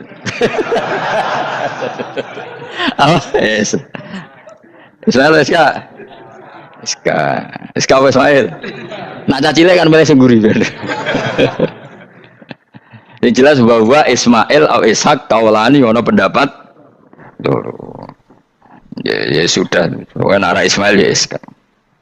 Tapi kabeh kitab itu menjadi setuju Ishak, tapi ben kok. Aku kadang ya, aduh matane wong tenan. Ya sudah, pokoknya kaulani apa? Ada dua pendapat, yaitu Ismail atau Ishak atau malah kita alime to kowe. Ada dua pendapat. Oh kan. Jadi kesane macane kitab akeh ngono. Gak ngerti mau hasil ngaji ke bengi. Aduh matane wong guys. Sabar. Ismail wis ya. Sekawe Ismail. Soale mele sing guri. Wa tarakna alaihi fil akhirin salamun ala Ibrahim. Nah, kemudian Allah menitahkan Ibrahim pasti kamu dikenang secara baik. Maksudnya tadi tiga agama semuanya mengklaim Ibrahim itu bagian dari itu. Jadi semua agama mengakui siapa? Ibrahim. Lah yo mbok gedhingi kaya ngono kersane pangeran panjenengan Ibrahim diakui tiga agama kan yo repot. Lah iya kowe ra cocok Ibrahim diklaim Yahudi, diklaim Nasrani, tapi kersane Allah Ibrahim itu orang atau sosok yang dipuji tiga agama. Ya wis kersane pangeran. Ini jelas kalau bersaksi betul di Hebron itu ada makam Ibrahim, Ishak, Yakub. Yakub karena nama lainnya adalah Israel, total di sinagog. Meskipun kita tetap kita pasti yakin kalau Yakub itu nabi dan tidak ada sangkut pautnya dengan keyahudian. Maka kita statusnya mengikuti Quran saja. Kalau status artefak atau fisik itu tinggal sing gawe makom. Gitu. Misalnya tadi Ibrahim karena makamnya di Israel dikuasai orang Yahudi, terus mereka tinggal saja ganti kafan ala Yahudi, dikemuli ala Yahudi, selesai. Waduh misalnya ono Zaid itu bawali bora, bawali tenan bora, misalnya di makam Wahabi sudah seperti itu, hanya dikasih tanda di kepala, ndak ada jubah, ndak ada apa. Tapi kebalikannya misalnya Ruhin mati anak putune suga kayak cungkup wali besar Ruhin ya terserah nih. Lah mungkin era kita masih konangan, era nice. Lho nak wali songo karuan ana buktine sejarah secara silsilah. Lah nak sing ra jelas-jelas yo. Mulane cara kula putune wali kudu alim biar urut. Saya itu punya catatan sampai Sunan Kudus meskipun lewat ibu, lewat nasab ibu. Tapi supaya penting. Pentingnya tadi, saya masih punya kitab milik buyut saya ke-7 ke-8. Itu berapa coba? Berapa orang itu setiap saya buka itu langsung putus saking lamanya kitab itu. Sehingga saya tahu itu tradisi nenek moyang saya. Enggak mungkin nenek moyang saya seneng keris, seneng jimat. Nyatanya yang goni lemari ini mau ano kitab. Mbon ane goni mana ane keris kan. Artinya ini penting. Ibrahim juga gitu. Ibrahim itu ngendikan dengan anak putune tinggalanku yo Ka'bah iki, sucikan Ka'bah dari kemusyrikan. Antohiro bidali ta'ifina wal akifina war rukais sujud. Sehingga orang ingat Ka'bah itu ingat apa? Dipakai kiblatul musallin. Kiblatnya orang sholat. Lalu orang sholat itu orientasinya apa? Adalah tauhid. Berarti Ka'bah didesain untuk kiblatnya para ahli tauhid. Harus terus kita buktikan terus setiap sholat mustaqbilal kiblati dan saat sholat kita melakukan tauhid. Jadi terus sejarah berkesinam. Tapi andaikan sejarah pelakunya salah ketika Ka'bah dikuasai Abu Jahal Abu Lahab, kemudian didesain pinggirnya Al-Ata dan Uz, maka seakan-akan Ka'bah jadi sentral kemusyrikan. Makanya ini penting. Jadi lalu sejarah ini gimana? Ya terserah pengelolanya kan. Mulane wali urip iku mesti didongakno wali mati. Mergo sing iso njaga khazanah iku wali urip. Paham sing kula maksud? Jadi ojo bayangno Mekah itu sampean kalah. Nak Mekah kalah terus Ka'bah dikuasai Abu Jahal CS misalnya. Sing jenis maksudnya. Orang Abu Jahal tangi meneh mboten malah repot kabeh. Nah di sini ini pentingnya Quran. Alhamdulillah wong Islam diwarisi oleh Allah Quran, kitab la yatabaddal wa la yatakhayyar. Kitab yang enggak akan rubah, yang enggak ada matinya. Sehingga suatu saat misalnya Ka'bah kok pinggirnya berhala, kita tetap nganggep itu tradisi yang salah. Mergo sing jenenge Ka'bah iku antahira bidali thaifina wal akifina warruka'is sujud.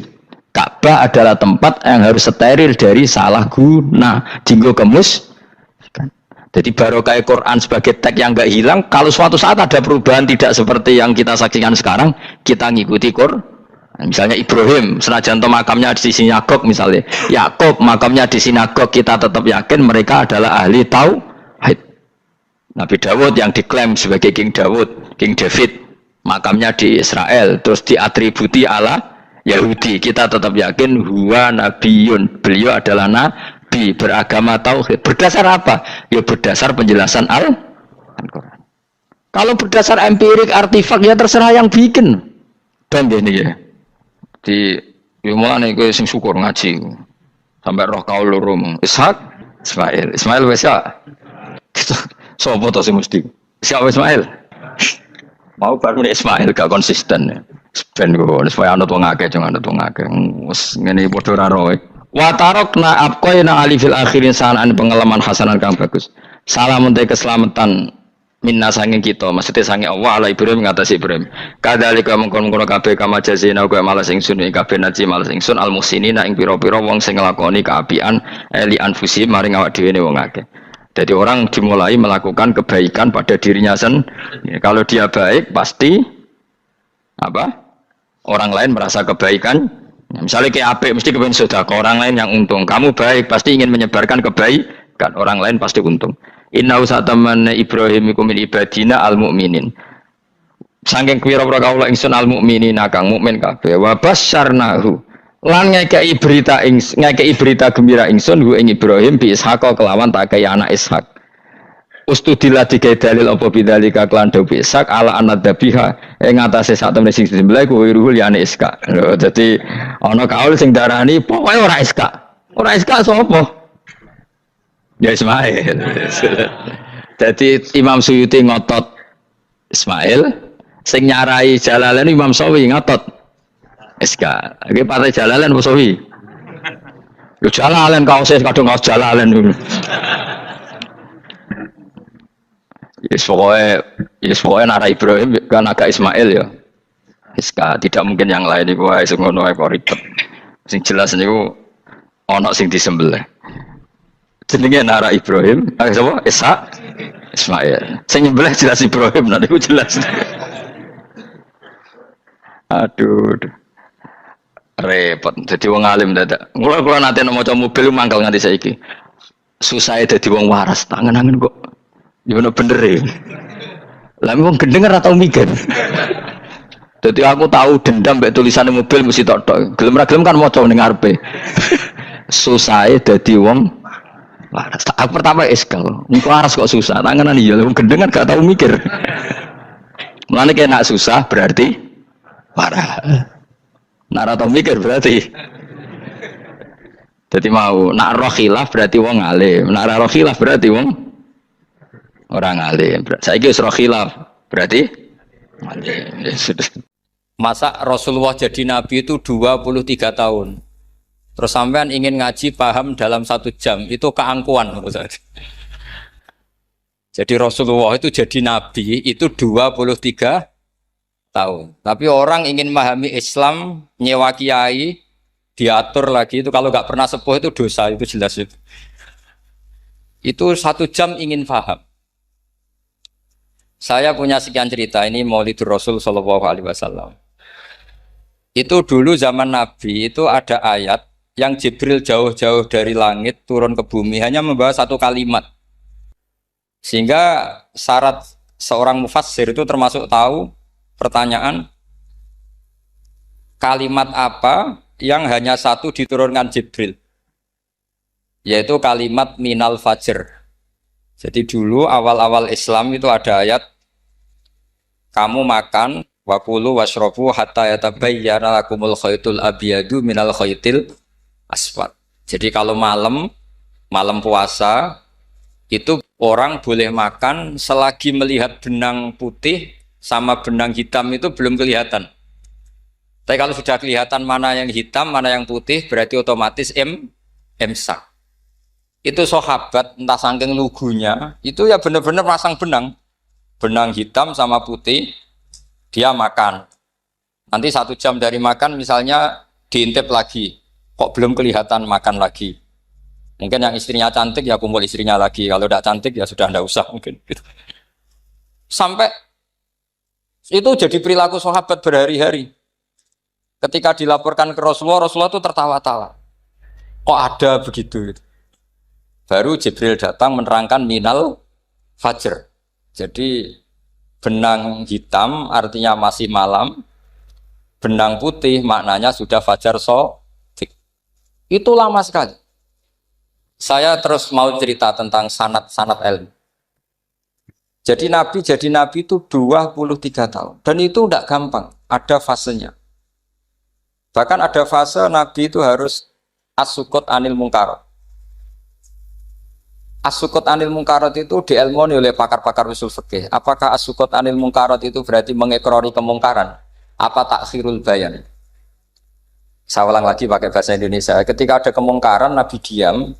Itu diamnya karena nyari momen untuk ngandani. Atau memang diam itu dengan tanda kutip jangan-jangan dianggap ikrar.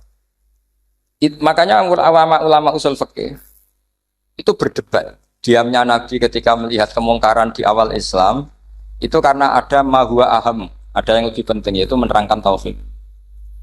Atau takut itu menjadi satu momok bagi mereka karena Nabi dianggap coro Jawa itu dianggap kecangkeman, sidik-sidik ngeloroi. Nah, perdebatan ulama dalam seperti ini itu penting sekali karena nanti menjadi satu rumus ilmu. Saya berkali-kali berpikir gini, misalnya Anda punya keponakan atau punya anak pacaran. Ada Pak D yang keras sekali, mesti marah. Itu nanti ponakannya nggak sempat dikandani karena main saja nggak berani, mesti Pak D itu marah. Karena ini Islam garis keras atau garis lurus atau apa lah nggak tahu. Pokoknya punya garis. Terus ada kelompok Islam yang nggak punya garis, ya nggak punya karakter. Ponakannya pacaran ya santai, malah kenalan pacarnya ponakannya. Cantik le, kuliah podo, sehingga ponakannya merasa terjustifikasi. Berarti pacaran nggak apa-apa, wong paman saya nggak marah. Natijahnya pasti sama. Yang terlalu mudahanah, yang terlalu baik, hasilnya tidak didik sama sekali. Karena seakan-akan mengakui bahwa itu tidak apa-apa. Yang keras sekali hasilnya juga sama, nggak didik sama sekali. Karena dolan we rawani, kapan didiknya? Nah kira-kira seperti itu. Yang nggak mau berteman sama orang-orang maksiat juga hasilnya sama meskipun atas nama kebenaran. Aku mau kancanan nang maksiat, ngotori. Hasilnya sama, nggak mau mendidik. Tapi yang mau ngancani juga bahaya kalau terlalu keseringan karena jute aku kenal kiai iki ratu diloroi berarti gak popo kan gitu. Nah ini PR besar dalam umat Rasulullah Shallallahu Alaihi Wasallam. Tadi saya diceritani Mbah Jamal berjuangnya di sini, nata dari kampung yang macam-macam menjadi kampung baik. Dulu saya Duki di Lasem ya gitu. Mbah Mun dulu ya sarang dihimpit 2 kampung yang masalah. Tapi lama-lama terus jadi kampung yang baik lewat tarbiyah, lewat biasa. Maka ketika kemungkaran kita biarkan, itu namanya apa? Namanya itu kalau dalam usul fikih itu takhirul bayan. Apa? Mengundurkan memberi apa? Penjelasan. Karena sekali tidak dengan definisi ini, nanti takutnya dianggap al-iqrar alal mungkar, dianggap ngakui kemungkaran. Nah, saya termasuk orang yang sangat usuli ya, sangat memahami Quran, hadis itu secara disiplin ilmu usul fikih. Nah, kenapa itu satu keharusan begini logikanya? Saya ulang lagi, Nabi jadi Nabi itu 23 apa? Itu yang menyokong beliau jadi Nabi itu orang Nasrani dan orang Yahudi. Karena itu satu-satunya perangkat yang harus dipakai. NU belum ada, sama nggak usah GR bela Nabi, NU pas itu belum ada. Maulid Nabi itu yang kangelan itu Abu Lahab, bukan pengurus NU. Sampai sekarang dalil maulid itu masih pakai Abu Lahab. Jadi ini ya NU itu termasuk organisasi yang luar biasa. Abu Lahab itu jadi dalil. Jadi Abu Lahab dengar kalau iparnya, Abu Lahab itu iparnya Aminah, iparnya Sayyidah siapa? Dengar Aminah lahir, nggak punya suami, saking senengnya candalemnya beliau, itu dimerdekakan. Ya setidaknya untuk hari Senin tak sebut beliau loh, karena pas soleh. Nanti Selasa Rabu sudah ada. Itu dimerdekakan. Saya yang kiai kecil saja nggak bayangkan kalau pagi-pagi tidak punya anak dalam yang bikin kopi siapa, yang mencucikan siapa, yang nyapu rumah. Tapi Abu Lahab saking senengnya punya ponakan itu dikasihkan. Sudah Suwaiba kamu pakai saja. Sudah biar melayani kamu, ngurusin kamu. Jadi saya bayangkan hari itu Abu Lahab itu mungkin bikin kopi sendiri, nyapu sendiri demi ini. Nah itu sama Allah dikenang sehingga yukhaffafu anhul adzabu yaumal isnan itu masyhur. Idza kana hadza kafiron jaa dhammuhu bi tabbat yadahu fil jahimi muhal lada an ata annahu fi yaumil isnaini daiman yukhaffafu anhu lisururi bi mata famadzannu bil abdil ladzi kana umruhu bi ahmada masruran wa mata muwahhida. Ini Abu Lahab yang kafir, hormat Maulidur Rasul saja dapat takhfiful adab, apalagi yang mukmin. Jadi itu satu-satunya dalil Maulid, itu dalilnya Abu Lahab. Ya makanya terus kita itu dibully sama kelompok sebelah, dalil kok Abu Lahab. Tapi saya pastikan awal Islam itu yang menjadi perangkat nubuah itu hanya Yahudi dan Nasrani. Karena yang lainnya nggak tahu Nabi itu apa. Saya beri sedikit cerita, Nabi itu umur, anggap saja kita ikut kaul yang 12 tahun saja. Sebetulnya ada beberapa perdebatan, yang bilang 9, ada yang bilang 12. Tapi yang debat tidak usah didengerin, sama-sama nggak tahu kok ngotot. Kadang orang debat yang lucu, sama-sama nggak tahu kok ngotot. Anggap saja 12. Nabi datang ke Syam. Syam itu ya sekitar Syria, Lebanon, Palestina itu Syam. Itu pertama yang tahu kalau beliau Nabi itu ya rohib. Rohib itu terjemahnya ya pendeta. Rohib, Bukhaira, nemuin Abu Thalib. Itu siapa? Ini anak saya. Terus ditanya lagi, ini siapa? Ini anak saya. Sampai 3 kali. Terus sampai Abu Thalib itu agak tersinggung. Memangnya masalahnya apa kalau dia anak saya? Terus Ibu Bukhaira bilang gini, semua alamat Nabi pada anak ini itu ada semua, kecuali kecelakaannya satu, anak kamu. Loh memangnya masalahnya apa? Karena alamatnya Nabi di Taurat dan Injil itu yatim, sementara ini punya bapak kamu, ini masalah. Jadi dilihat macanya sudah memenuhi kriteria, semua memenuhi kriteria, kecuali satu, karena punya bapak Abu. Akhirnya Abu Thalib ngaku, ndak ini ndak anak saya, ponakan saya. Akhirnya diketahui kalau ini benar-benar calon Nabi. Pertama yang tahu siapa? Pendeta. Karena yang punya khazanah kitab samawi itu ya para orang Nasrani dan Yahudi. Sehingga Al-Quran meskipun pada akhirnya ngeritik Yahudi Nasrani, carakan Yahudi dan Nasrani. Karena satu-satunya yang masih punya kitab samawi itu Yahudi dan Nasrani. Meskipun sebagiannya sudah dirubah-rubah. Alamat pertama itu seperti yang diceritakan di berjanji afi ainaihikum, matanya dilihat. Terus perlakuan pohon. Saya pernah di pohon itu, pohon nubuah. Itu umurnya ribuan tahun. Itu kalau Nabi duduk misalnya di arah barat, matahari dari barat, normalnya akan kena kesetrong matahari. Itu yang rubah itu dahannya. Jadi Nabi itu orangnya lugu, duduk aja nggak mau mikir. Memang syaratnya Nabi itu nggak boleh mikir, harus ummi itu lugu. Nggak boleh Nabi mikir besok makan apa, terus menjabat apa, itu nggak boleh. Itu udah Nabi itu, maklar itu. Nabi itu nggak boleh mikir. Makanya Quran nyifati Nabi itu makun tata drimal kita bualal iman. Kamu itu tidak tahu kitab itu apa, iman itu apa. Jika Nabi itu nggak bisa jumpa pers, nggak bisa. Nabi kok memaklumatkan wah saya tadi malam, nggak bisa. Nabi itu justru bagus keliru pertama jadi Nabi. Nabi pertama ketemu Jibril itu dikira malakul maut, dia lari ketakutan. Zamiluni Khotijah, saya ini takut, itu tadi ada malakul maut, saya takut. Sama Khotijah dikemulin. Jadi Nabi itu nggak tahu kalau itu malaikat siapa? Jibril. Jibril nggak bisa dia kenalan nggak di seminar. Ini malaikat Jibril pernah kuliah di sini, nggak bisa seperti itu. Jibril itu ya aneh. Pertama ketemu Nabi, Iqra ya Muhammad, kamu harus baca ini. Kata Nabi, ma'ana Nabi Qur'an, saya tidak bisa baca. Harus bisa. Dipaksa sampai 3 kali, Nabi tetap jawab, saya tidak bisa baca. Terus kata Nabi kenangnya, Tony, saya didekap, kamu harus bisa baca. Setelah baca dilepas, Nabi lari, pulang. Pulang terus bilang ke istrinya, Zamiluni. Ini secara nahwu agak aneh, karena mukhotobahnya perempuan satu, harusnya Zamilini. Kalau untuk perempuan harusnya idribi ya, unsuri gitu. Tapi karena Khadijah dihitung ahl itu keluarga, maka Nabi pakai khitab mudzakkar jamak Zamiluni. Jadi Nabi nggak tahu kalau pertama jadi, karena syaratnya Nabi harus ummi. Justru karena ummi itu orisinil, semua yang dikatakan Nabi pasti dari wahyu. Nanti Nabi sampeyan mikir, saya besok ngomong apa ya supaya orang tertarik. Makanya kamu nggak akan jadi Nabi.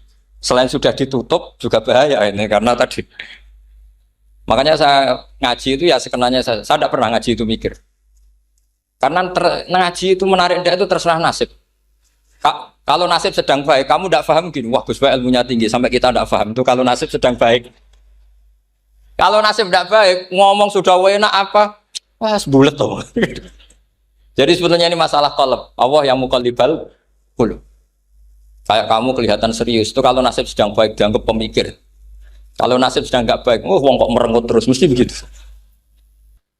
Kalau kamu nasib baik, sering guyon, mesti orang komentarnya, alhamdulillah itu ceria, gampang syukur. Kalau nasib nggak baik, ya ikut guya-guyu, jelas kan gitu. Sehingga Nabi itu memang nggak boleh mikir. Sehingga diistilahkan makun tadri mal kitab walal iman. Kamu itu tidak tahu Muhammad, kitab itu apa, iman. Justru itu bagus. Nggak tahu itu bagus kalau untuk Nabi. Kalau untuk apa? Sehingga orisinil datang ke Khadijah, Zamiluni. Jawabannya Khadijah lucu. Kamu betul ketemu orang seperti ini ke makhluk seperti ini nih. Iya kata Nabi. Itu Khadijah itu kacaunya bukan main. Khadijah itu kacau. Khadijah itu kubro, masuk manaqib yang dicintai Mbah. Ini mbah-mbahnya Habib, ini Muhammad bin Anis. Khadijah bilang gini, ya gini saja Mas. Suatu saat kalau teman kamu itu datang bilang ke saya. Iya kata Nabi. Gak ngerti kalau ini dites. Suatu saat Jibril itu datang lagi. Nabi juga ini loh temanku. Kalau bilang Jibril ini temanku datang lagi. Khadijah fahasarat an fakhidhiha. Masyhur itu di riwayat. Pahanya agak dibuka. Mas, temanmu masih, lari katanya. Terus setelah lari ditutup lagi. Temanmu datang lagi. Iya datang lagi. Absyir ya Muhammad, kamu harus senang. Itu benar-benar kamu itu Nabi. Jadi Khadijah punya sekian definisi. Kalau Nabi betul itu melihat malaikat betul itu melihat aurat itu pasti lari. Jadi dibuka. Ternyata Jibril lari. Khadijah ini tidak tahu, yang tahu Nabi. Nabi ya nggak tahu kalau dites. Kalau Nabi tahu, kok nggak enak dites ya. Jadi ini mungkin. Jadi Nabi itu nggak tahu kalau dites. Mas, kalau temanmu datang bilang saya. Setelah pas Nabi sama Khadijah, Jibril datang. Masyhur itu fahasarat an fakhidhiha. Dibuka, temanmu masih Mas, lari gitu. Ditutup lagi. Sekarang gimana Mas? Datang lagi. Kamu harus seneng, kamu Nabi betul. Karena kalau itu setan, wah mesti seneng nonton aurat kan itu. Itu Nabi tidak tahu kalau dites. Kalau sampean kan tahu kalau mau dites istri. Sampai mulai kata tong wedok liya toko mesti bojo mbak servis untuk menutupi semua keburukan itu. Itu Nabi. Uniknya terus Khadijah, Nabi jadi Nabi sama Khadijah itu tahu dulu Khadijah. Nabi nggak tahu kalau mau jadi Nabi, tapi Khadijah tahu. Sehingga ketika umur 25 tahun Nabi sebagai pedagang, Khadijah itu ngirim mata-mata namanya Maisarah. Maisarah itu nama lelaki. Saya tambahin lagi Maisarah nama lelaki. Nanti kalau kamu artikan nama perempuan, oh berarti Nabi kemana-mana punya perempuan. Enggak, Maisarah itu nama lelaki. Maisarah dikirim Khadijah. Terus gimana Muhammad di perjalanan? Tudzilluhul ghamamah tuti'uhus sahaib. Kemana-mana dipayungi oleh mega, oleh awan. Sekian informasi ke Rasul ke Khadijah itu dimasukkan semua ke Khadijah. Tapi betapa kecewanya Khadijah ketika Nabi nikah umur 25 tahun, Khadijah umur 40 tahun. Itu kok gak jadi nabi. Itu mulai kecewa sido jadi nabi tahu orang. Makanya ketika tahun ke-40, berarti Nabi umur 40, cerita ketemu tadi Jibril, sebenarnya Nabi gak tahu itu Jibril, gak bilang Jibril. Itu Khadijah senangnya bukan main. Karena apa yang dibayangkan dia terjadi. Fa la yuzika wa abadan innaka la tasilur rahim wa tahmilul kalla wa taksibul maqdud wa taqridu fa wa tu'inu ala nawaibil haq. Lah bahasa Pak Said Akil, syarat jadi rais Suriah harus hafal katanya gitu. Sonono, syaratnya jadi ulama. Saya ini jadi ulama sebelum di NU. Banyak kata Mbak Mun dulu guyon kiai ono loro, ono kiai sing ning NU, berarti kiai sik lagi ning NU. Ono sing kiai NU nak gak pengurus NU ada di kiai gitu. Itu guyonannya Mbak Mun. Akhirnya Khadijah itu sempurnanya bukan main karena pernah ragu 15 tahun. Kan dari umur 25 Nabi, kemudian nggak tahu bukti berikutnya, makanya terus ini jadi Nabi enggak. Setelah umur 40 benar-benar Nabi, paginya diajak ke Waraqah bin Naufal, masih pernah paman sama Khadijah. Ya Ami, ini Ibnu Akhika mau cerita. Terus Waraqah ini Nasrani. Di kitab Bukhari Ro'an tanah sorofil jahiliyah wa yaktubu Injil bil Ibraniyah masya Allah ayaktub. Jadi Waraqah itu penginjil, pendeta. Tapi nanti loh kamu jangan salah paham. Terus kayak pendeta sekarang ada periode di mana Injil masih asli dan ada periode ini yang sudah muharraf. Itu kan dia itulah khasnya ulama. Akhirnya Waraqah tanya, kamu ngomong saja ya Ibnu Akhi, manggilnya seperti itu. Akhirnya Nabi cerita ketemu Jibril, sebenarnya beliau nggak tahu itu Jibril cerita. Terus kata Waraqah, hadan namus alladzi ja'a bi Musa. Masih pakai bahasa namus, hadan namus alladzi ja'a bi Musa. Itu namus semacam malaikat yang mendatangi Musa. Terus uniknya Waraqah bilang gini, wa iyudrikni yaumukan ansuruka nasron mu'azzar. Andaikan saya menemukan hari ketika kamu jadi nabi, akan saya bila mati-matian. Kapan itu, paman? Khina yusrijuka kaumu, ketika kamu diusir oleh kaum kamu. Nabi sebagai orang baik, makanya GR jadi orang baik itu ya boleh. Nabi sebagai orang baik itu tanya, awamu khrijiyahum. Kalau kiai-kiai maknani awamu khrijiyah ana ta iku wong sing ngetono ingsun hum utai kaumi. Masa saya nanti diusir kaum saya? Saya ini termasuk keluarga terhormat. Perilaku saya baik. Masa saya nanti diusir? Terus kata Waraqah, tidak ada seorang pun yang jadi nabi kecuali nanti ngalami diusir. Jadi yang tahu mau diusir itu ya Waraqah. Nabi malah tanya, masa saya nanti diusir? Karena tadi syaratnya Nabi harus ummi. Ummi itu keibu-ibuan. Jadi nggak tahu. Tapi nggak tahu di Nabi itu sifatu madkhin, sifat pujian, bukan sifatu naqsin, sifat apa? Kekurangan. Akhirnya Nabi mulai sadar, wah jadi Nabi tenan kan gitu. Jadi saya ini termasuk orang yang sangat-sangat susah ketika orang ingin belajar Islam itu instan. Dulu Nabi jadi Nabi itu 23 tahun. Itu untuk menemukan teori masbuk, tidak nyalip imam, itu Nabi juga lama. Jadi dulu sahabat itu kayak anak-anak kecil zaman saya kecil itu kalau imam sudah rakaat ketiga atau rakaat keempat itu kalau orang-orang desa kan langsung takbir terus dia sholat sampai 3 rakaat nyalip siapa? Imam. Nanti di rakaat keempat baru sama imam salam dia ikut salam. Itu hebat betul. Itu sama sekali nggak salah. Kalau ditanya, lo kok ikut salam? Kan sudah sama-sama 4 rakaat karena imamnya dia apa? Disalib, jadi dia takbir terus tahu imamnya rakaat ketiga atau keempat terus nyalip sampai ke rakaat yang sama, nanti salamnya bareng-bareng imam. Itu dulu sahabat ya gitu. Kalau Rasulullah sudah di rakaat keempat atau ketiga langsung mereka takbir Allahu Akbar nyalip. Setelah nyalip menyamakan dengan Rasulullah salam juga ikut salam. Jadi itu dulu lama sekali prosesnya. Sampai ada satu peristiwa Mu'ad bin Jabal datang. Kemudian Nabi sudah sholat, berarti masbuk kalau dalam bahasa fikih.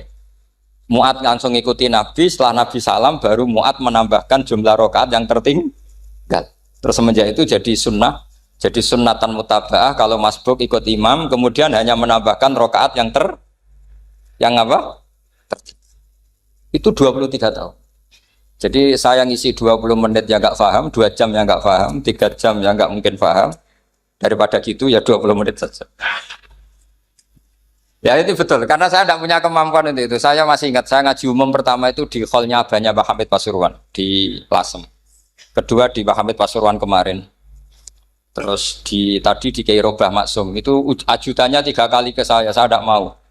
Kiai Robah datang sendiri, sudah sepuh dituntun. Saya ini agak-agak soleh lah, kalau sama orang sepuh itu pengapesan. Masih ingat lah aturan mainnya laisa minna walam yarham saghirana wa yuwaqqir haqqa kabirina. Tapi yang sepuh betul kayak Mbah Jamal itu sepuh betul.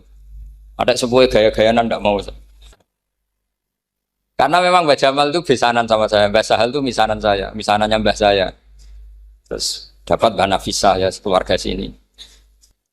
Saya teruskan kalau Mbah Robah itu faktornya sanad. Robah bin Maksum. Maksum ini muridnya Mbah siapa itu? Fakih Mas Kumambang. Mbah Zubair dulu ya ngajinya sama Mbah Fakih apa? Mas Kumambang. Kemarin seminggu yang lalu saya di Pondok Termas ya faktornya sepuh. Karena sanad saya Mbah Mun, Mbah Zubair, Kiai Fakih Mas Kumambang, kemudian Mbah Mahfud apa Termas. Maka berjanji itu kitab yang masalah madaih itu bagus secara tarikh. Jadi kita madaih itu beda-beda. Ada yang kayak Habib Ali. Habib Ali itu lebih ke isek itu berontok. Jika saya suka baca Simtud Duror itu kalau pas isek, pas berontok. Berontok itu ya pas kangen Nabi, biasanya saya wudhu terus baca Simtud Duror itu pas isek. Tapi kalau saya ingin baca sejarah suka berjanji. Kalau Habib Ali jelas isek. Yang duriannya sekarang di Solo termasuk Habib Muhammad bin Husain bin Anis bin Alwi bin Ali yang punya Simtud Duror. Jika kalau beliau baca sholawat ya sholatan yattasilu biha ruhul musalli alaihi. Fayam basitu fi qalbi siru nuri ta'aluki bi wa hubbi. Fayuktabu biha bi inayatillahi nabu fi hisbi. Kalau berjanji enggak? Dia tahu problem utama Nabi itu nasabnya karena beliau orang Quraisy, orang jahiliyah yang dikira enggak punya darahnya Nabi Ibrahim. Maka beliau pertama ngarang diantaranya wabatu fa'akul huwa Muhammad bin Abdullah bin Abdul Muttalib wasmuhu Syaibatul Hamdi Khumitat Khisalusaniyah. Saya pastikan Muhammad cucunya Abdul Muttalib. Dia yang punya pintu yang mau masuk ke Ka'bah namanya Babu Bani Syaibah. Itu nama lain dari Abdul Muttalib. Terus diteruskan. Abdul Muttalib bin Hasyim terus sampai wa adnanu bila raibin idadzawil ulubin nasabiyah ila dabihi Ismail nisbatuhu wa muntah. Karena berjanji ingin ngomong, ingin memaklumatkan ini Muhammad. Kamu kira orang mana? Beliau adalah turunan Ibrahim. Kayak apa alimnya yang ngarang berjanji? Nah, saya berkali-kali ngomong di mana-mana. Lah berjanji itu nasibnya kurang baik. Dibaca bahasa Arab, yang baca nggak paham, yang dengar nggak paham. Akhirnya kubu sebelah dianggap baca mantra. Nah, terus dihukumi bid'ah kan? Coba kalau itu ditulis bahasa Indonesia. Nasab Muhammad. Dia punya bapak Abdullah, punya mbah Abdul Muttalib gini-gini. Paling kubu sebelah tidak akan bilang bid'ah. Mesti ngomong ini buku sejarah. Jadi gara-gara bawa bahasa Arab, sing maca ora paham, sing nyenggaki ora paham, terus koyok mantra. Sing kritik yo luwih ora paham. Sudah akhirnya. Jadi berjanji itu bela-belain Nabi itu yang dilihat sisi nasab. Makanya beliau ngendikan wa'adnanu bila raibin intadawil ulumin nasabiyah ila dhabihi Ismaila nisbatuhu wa muntah. Itu juga orang Yahudi. Akhirnya orang Yahudi banyak yang iman. Ternyata Muhammad itu udah orang lain. Sampai mereka bilang Muhammad minal asbab. Muhammad itu enggak lain saudara kita. Akhirnya orang Yahudi banyak yang iman. Jadi pertama Nabi jadi Nabi itu yang tahu ya orang Yahudi dan orang Nasrani karena mereka pasti punya sisa-sisa kitab samawi. Nah, itu yang diceritakan Ka'bil Ahbar. Ya Al-Haditsus Tsani an Yasar bin Atha an Ka'bil Ahbar. Qala 'allamani Abi Tawrata ila sifran wahidan kana yaqtimuhu wa yudkhiluhus sunduk falamma mata abi fatahtuhu fa idzan fi nabiyyun yakhruju akhiras zaman maulidu bi Makkah wa hijratu bil Madinah wa sultanuhu bisyam. Ya, jadi ini saya urun nerangkan maulid. Tapi jangan diundang lagi. Ya, jadi, pokoknya saya ini kaidahnya jelas. Kalau tidak pernah sepuh undang saya haram. Aturan fikihnya kan gitu. Kalah alim ngatur yang alim haram. Kalah tua ngatur sing tua haram. Tapi nak wong tua ngatur sing nom ana kemungkinan halal. Mereka ana kemungkinan sing nom ra nurut wong tua itu dosa. Makanya kalau saya dipanggil yang pernah sepuh, waduh cocok ra cocok ya samina wa atona. Karena Mbak Jamal ini abahnya Gus Rozin, biasanya Basal. Terus saya pokoknya tak ingat saya pengajian umum itu baru ke-7 atau ke-8. Semoga ya nanti sampai mati ya jumlahnya masih bisa terhitung. Tapi kalau ngaji rutin saya terus ngaji rutin. Saya pernah baca hikam di Jogja khatam. Kalau di pondok saya sudah nggak terhitung saya khatam berapa kitab nggak terhitung karena saya sering ngaji rutin. Sehingga tiba itu kitab kesayangan Habib Ali. Habib Ali sebelum ngarang Simtud Duror itu beliau nginduk kitab apa? Tiba masyhur. Jadi saya ulang lagi ya, kalau Tiba sama Berjanji lebih ke tarikh, kalau Habib Ali ke Isyak, semuanya baik. Saya baca Habib Ahmad Al-Habsyi Pasuruan pernah tak tanya, kenapa kalau Maulid baca tiga-tiganya? Ben gak asobiah Gus, ben keduman kabeh. Saya itu setengah hafal semua, tiga-tiganya setengah hafal. Berjanji cerita, Al-Haditsu Tiba yang ini Tiba, Al-Haditsu Tsani an Yasar bin Atha an Kabil Akhbar. Kata Kabil Akhbar, saya ngaji sama bapak itu Taurat itu khatam. Tapi saya itu iskal itu janggal. Kenapa ada satu lempiran yang nggak diajarkan? Disimpan fisunduk. Jadi orang Yahudi itu ada baiknya. Mestinya kalau mangkal kan dibakar supaya hilang jejak. Enggak. Karena Yahudi itu ada unsur nubuah. Karena babanya Yahuda bin Yakub bin Ishak bin Ibrahim. Tapi Yahudi yang orisinal ya. Saya berkali-kali ngaji bilang Israel itu kalimatu madhin, pujian. Sehingga Israel disebut wa anni faddaltukum alal alam itu Israel yang bani karena ada gennya Nabi. Kalau Israel yang sekarang itu nation, sebuah negara. Mereka ada yang Zionis, ada yang turunan Eropa, Amerika, terus Islamfobia. Itu beda Israel yang negara dengan Israel yang bani. Kalau yang bani itu ada unsur gen para apa? Nabi, sehingga ya bani Israel. Tapi kalau Israel sekarang nama sebuah negara. Sehingga ketika Allah bilang ya Bani Israel itu khitabnya pada penduduk Medina.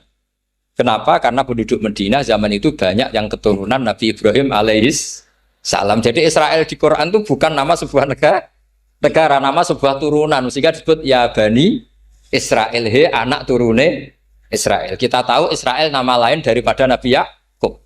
Yakub bin Ishak bin Ibrahim. Ya karena memang saya nekuni ilmu. Kalau tadi yang Banjari kan nekuni suara. Jadi suaranya bagus. Itu kalau nggak ditopang al-jamalul akli, logikanya juga bagus. Itu bahaya, nanti orang mau nyanyi tok. Nah ini tak bantu. Tadi ada al-jamalul sauti, kebaikan secara suara. Ini tak bantu al-jamalul akli, kebaikan secara makna. Ya mestinya keren al-jamalul akli, karena al-jamalul sauti itu penyanyi dangdut bisa. Jadi semua penyanyi bisa kalau suara bagus ya. Tapi kalau maknanya tiba itu kalau tidak orang alim tidak bisa. Terus tuku terjemahannya tetap paham, bakat gitu. Saya teruskan. Falam mama tabi, orang Yahudi itu dia benci kok naskah itu tetap disimpan. Terus kata Kabil Akhbar, falam mama tabi fatah tuhu, ketika bapak saya meninggal, kotak ini tak buka. Faidan fihi nabiyun yakhruju akhir zaman. Di situ ada keterangan bahkan akan ada nabi yang keluar akhirat, mauliduhu bi Makkah wa hijratuhu bil Madinah wa sultanuhu bis Syam. Kerajaannya itu di Syam. Bareng Kabil Akhbar ini sebetulnya menangi Rasulullah SAW. Tapi dia nggak mau iman. Karena nabi itu nggak lengkap menurut dia. Ini Muhammad sudah benar lahirnya di Mekah, wafatnya di Madinah, tapi masih kurang satu, wa sultanuhu bis Syam. Zaman itu Syria, Lebanon, Palestina masih di bawah pasukan salib, pasukan Nazaret. Jika dia mikir, katanya kerajaan Islam ada di Syam, ini kok Muhammad nggak jadi raja di Syam. Jika dia menunda imannya, yuakhiru Islamah. Bareng era Sayyidina Umar, beliau bisa menaklukkan Baitul Maqdis. Terus dia iman. Makanya imannya Kabil Akhbar itu era Sayyidina Umar, karena sudah masuk definisi ketiga wa sultanuhu bis Syam, kerajaannya Nabi ada di iman. Sekali iman langsung pinter deh. Wong sedurunge baca kitab Samawi banyak. Sehingga Sayyidina Umar kalau mau tanya kitab Samawi ya tanya Kabil Akhbar. Karena beliau itu Nabi sudah benar maulidu bi Makkah wa hijratu bil Madinah wa sultanuhu Bisa. Rasulullah ketika wafat atau intakola ila rofiqil ala itu belum menangi Islam naklukkan mana Palestina. Tapi Nabi itu kasef. Nabi itu nak kasef itu ya lucu. Makanya kalau ada kiai lucu itu ya anggapnya niru Nabi. Nabi itu lucu. Ada sahabat itu gak pati ganteng, pendek gak pati ganteng. Namanya Surakoh. Itu digojol sama Nabi.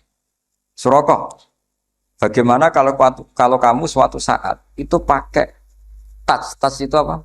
Mahkotanya Raja Syam, Raja Kaisar. Ya Surakoh ya dianggap Nabi Gujan gitu aja. Nabi Gujan aja itu. Singkat cerita, suatu saat Umar itu mengalahkan kerajaan itu. Kaisar itu dikalahkan Umar. Saking takutnya lari, mahkotanya itu jatuh. Jatuh disaksikan Surakoh. Terus ingat, dulu Nabi pernah ngendikan itu disuruh pakai saya. Akhirnya sama Surakoh dipakai. Ya tetap orang ganteng, orang ganteng. Padahal sudah pakai mahkota guys. Barang setelah dipakai, kata Umar, ikhla'ha. Itu dicopot. Mau saya pakai untuk Baitul Muslimin, untuk Baitul Mal. Kata Surakoh, bukankah Nabi ngendikan kalau ini yang pakai saya? Jawabnya Umar, innama yaqulu Rasulullah lital bisaha, walam yaqul litam likaha. Kata Nabi hanya ngendikan kamu disuruh pakai, tapi tidak disuruh memiliki. Kayak apa Rasulullah kasefnya? Itu kata orang-orang yang pernah ke Turki. Saya belum pernah ke Turki, tapi saya hafal hadis sahih ini. Itu ditulis di masjid Turki itu, lataf tahunnal Konstantinia. Kamu akan bisa mengalahkan pasukan Konstantinopel. Itu dikalahkan setelah 1000 sekian tahun dari wafatnya Nabi. Kayak apa kasifnya Nabi? Karena Nabi wa ma yantiqu anil hawa in huwa illa wahyu. Coba kalau Nabi kayak pengamat, ngomong apa yang kira-kira terjadi? Wah itu kan mesti keliru semua karena berdasar akal. Tapi kalau Nabi berdasar apa? Kasuf. Kasuf itu satu apa? Kenyataan yang dipertontonkan Allah Subhanahu wa taala. Terus kedua, alamat Nabi itu pakai sandi. Sandi itu sesuatu yang enggak jelas tapi menjadi jelas bagi ahlinya. Saya ulang lagi, sandi itu kayak sandi di militer itu. Atau sandi di KPK itu ada sandinya. Sandi itu ya kata sandi. Saya pernah diceritani Pak Busro Muqaddas ketika ketua KPK itu lucu. Wah, sandinya koruptor saya tambah kacau Pak. Itu kalau bilang uang, itu kalau yang kemarin rame kan apel Amerika sama apel Malang. Kalau apel Amerika berarti US apa? Dolar, kalau apel Malang berarti apa? Setelah KPK tahu sandinya diganti Ustadz. Jadi koruptor kalau mau korupsi nelpon temannya. Loh ini Ustadznya sudah siap loh, kamu gak ikut pengajian. Itu sempat penyadap KPK itu gak mau ngecek. Masa orang pengajian dicek. Ternyata ya gak ada acara pengajian. Ustadz tuh maknanya uang. Koruptor saking ngerti itu disadap KPK itu sandinya gimana? Datang nggak ke sini, ini ustadznya sudah siap, ini ada pengajian. Hampir KPK itu nggak ngecek karena pengajian, ustadznya sudah siap. Setelah digerebek ternyata ustadz tuh sandi dari makna apa? Uang, gak kurang ajar itu ustadz katanya. Jadi kalau di sini ditangkap KPK berapa ustadz ini sudah? Ada Habibnya lagi, ada Habib Muhammad ini. Nah, Al-Farisi itu pemikir, dia orang Persia. Di mana-mana orang Persia itu pemikir. Persia itu kalau sekarang ikut Iran. Itu dia ngaji lama sekali sama pendeta-pendeta itu. Kebetulan dia punya pendeta yang belum muharraf, belum muharrif atau belum muharraf. Kalau muharrif orangnya, kalau muharraf itu kitabnya atau bukunya. Setiap dia ngaji sama pendeta dikasih tahu. Terus kecewa beberapa kali, walhasil ketemu pendeta yang benar. Sudah, kamu tidak usah ngaji sama saya. Kamu datang saja ke Yasrib, ke Madinah sana, ke Yasrib. Di situ Nabi akhir zaman sekarang sudah ada kan. Ini yang ngomong pendeta.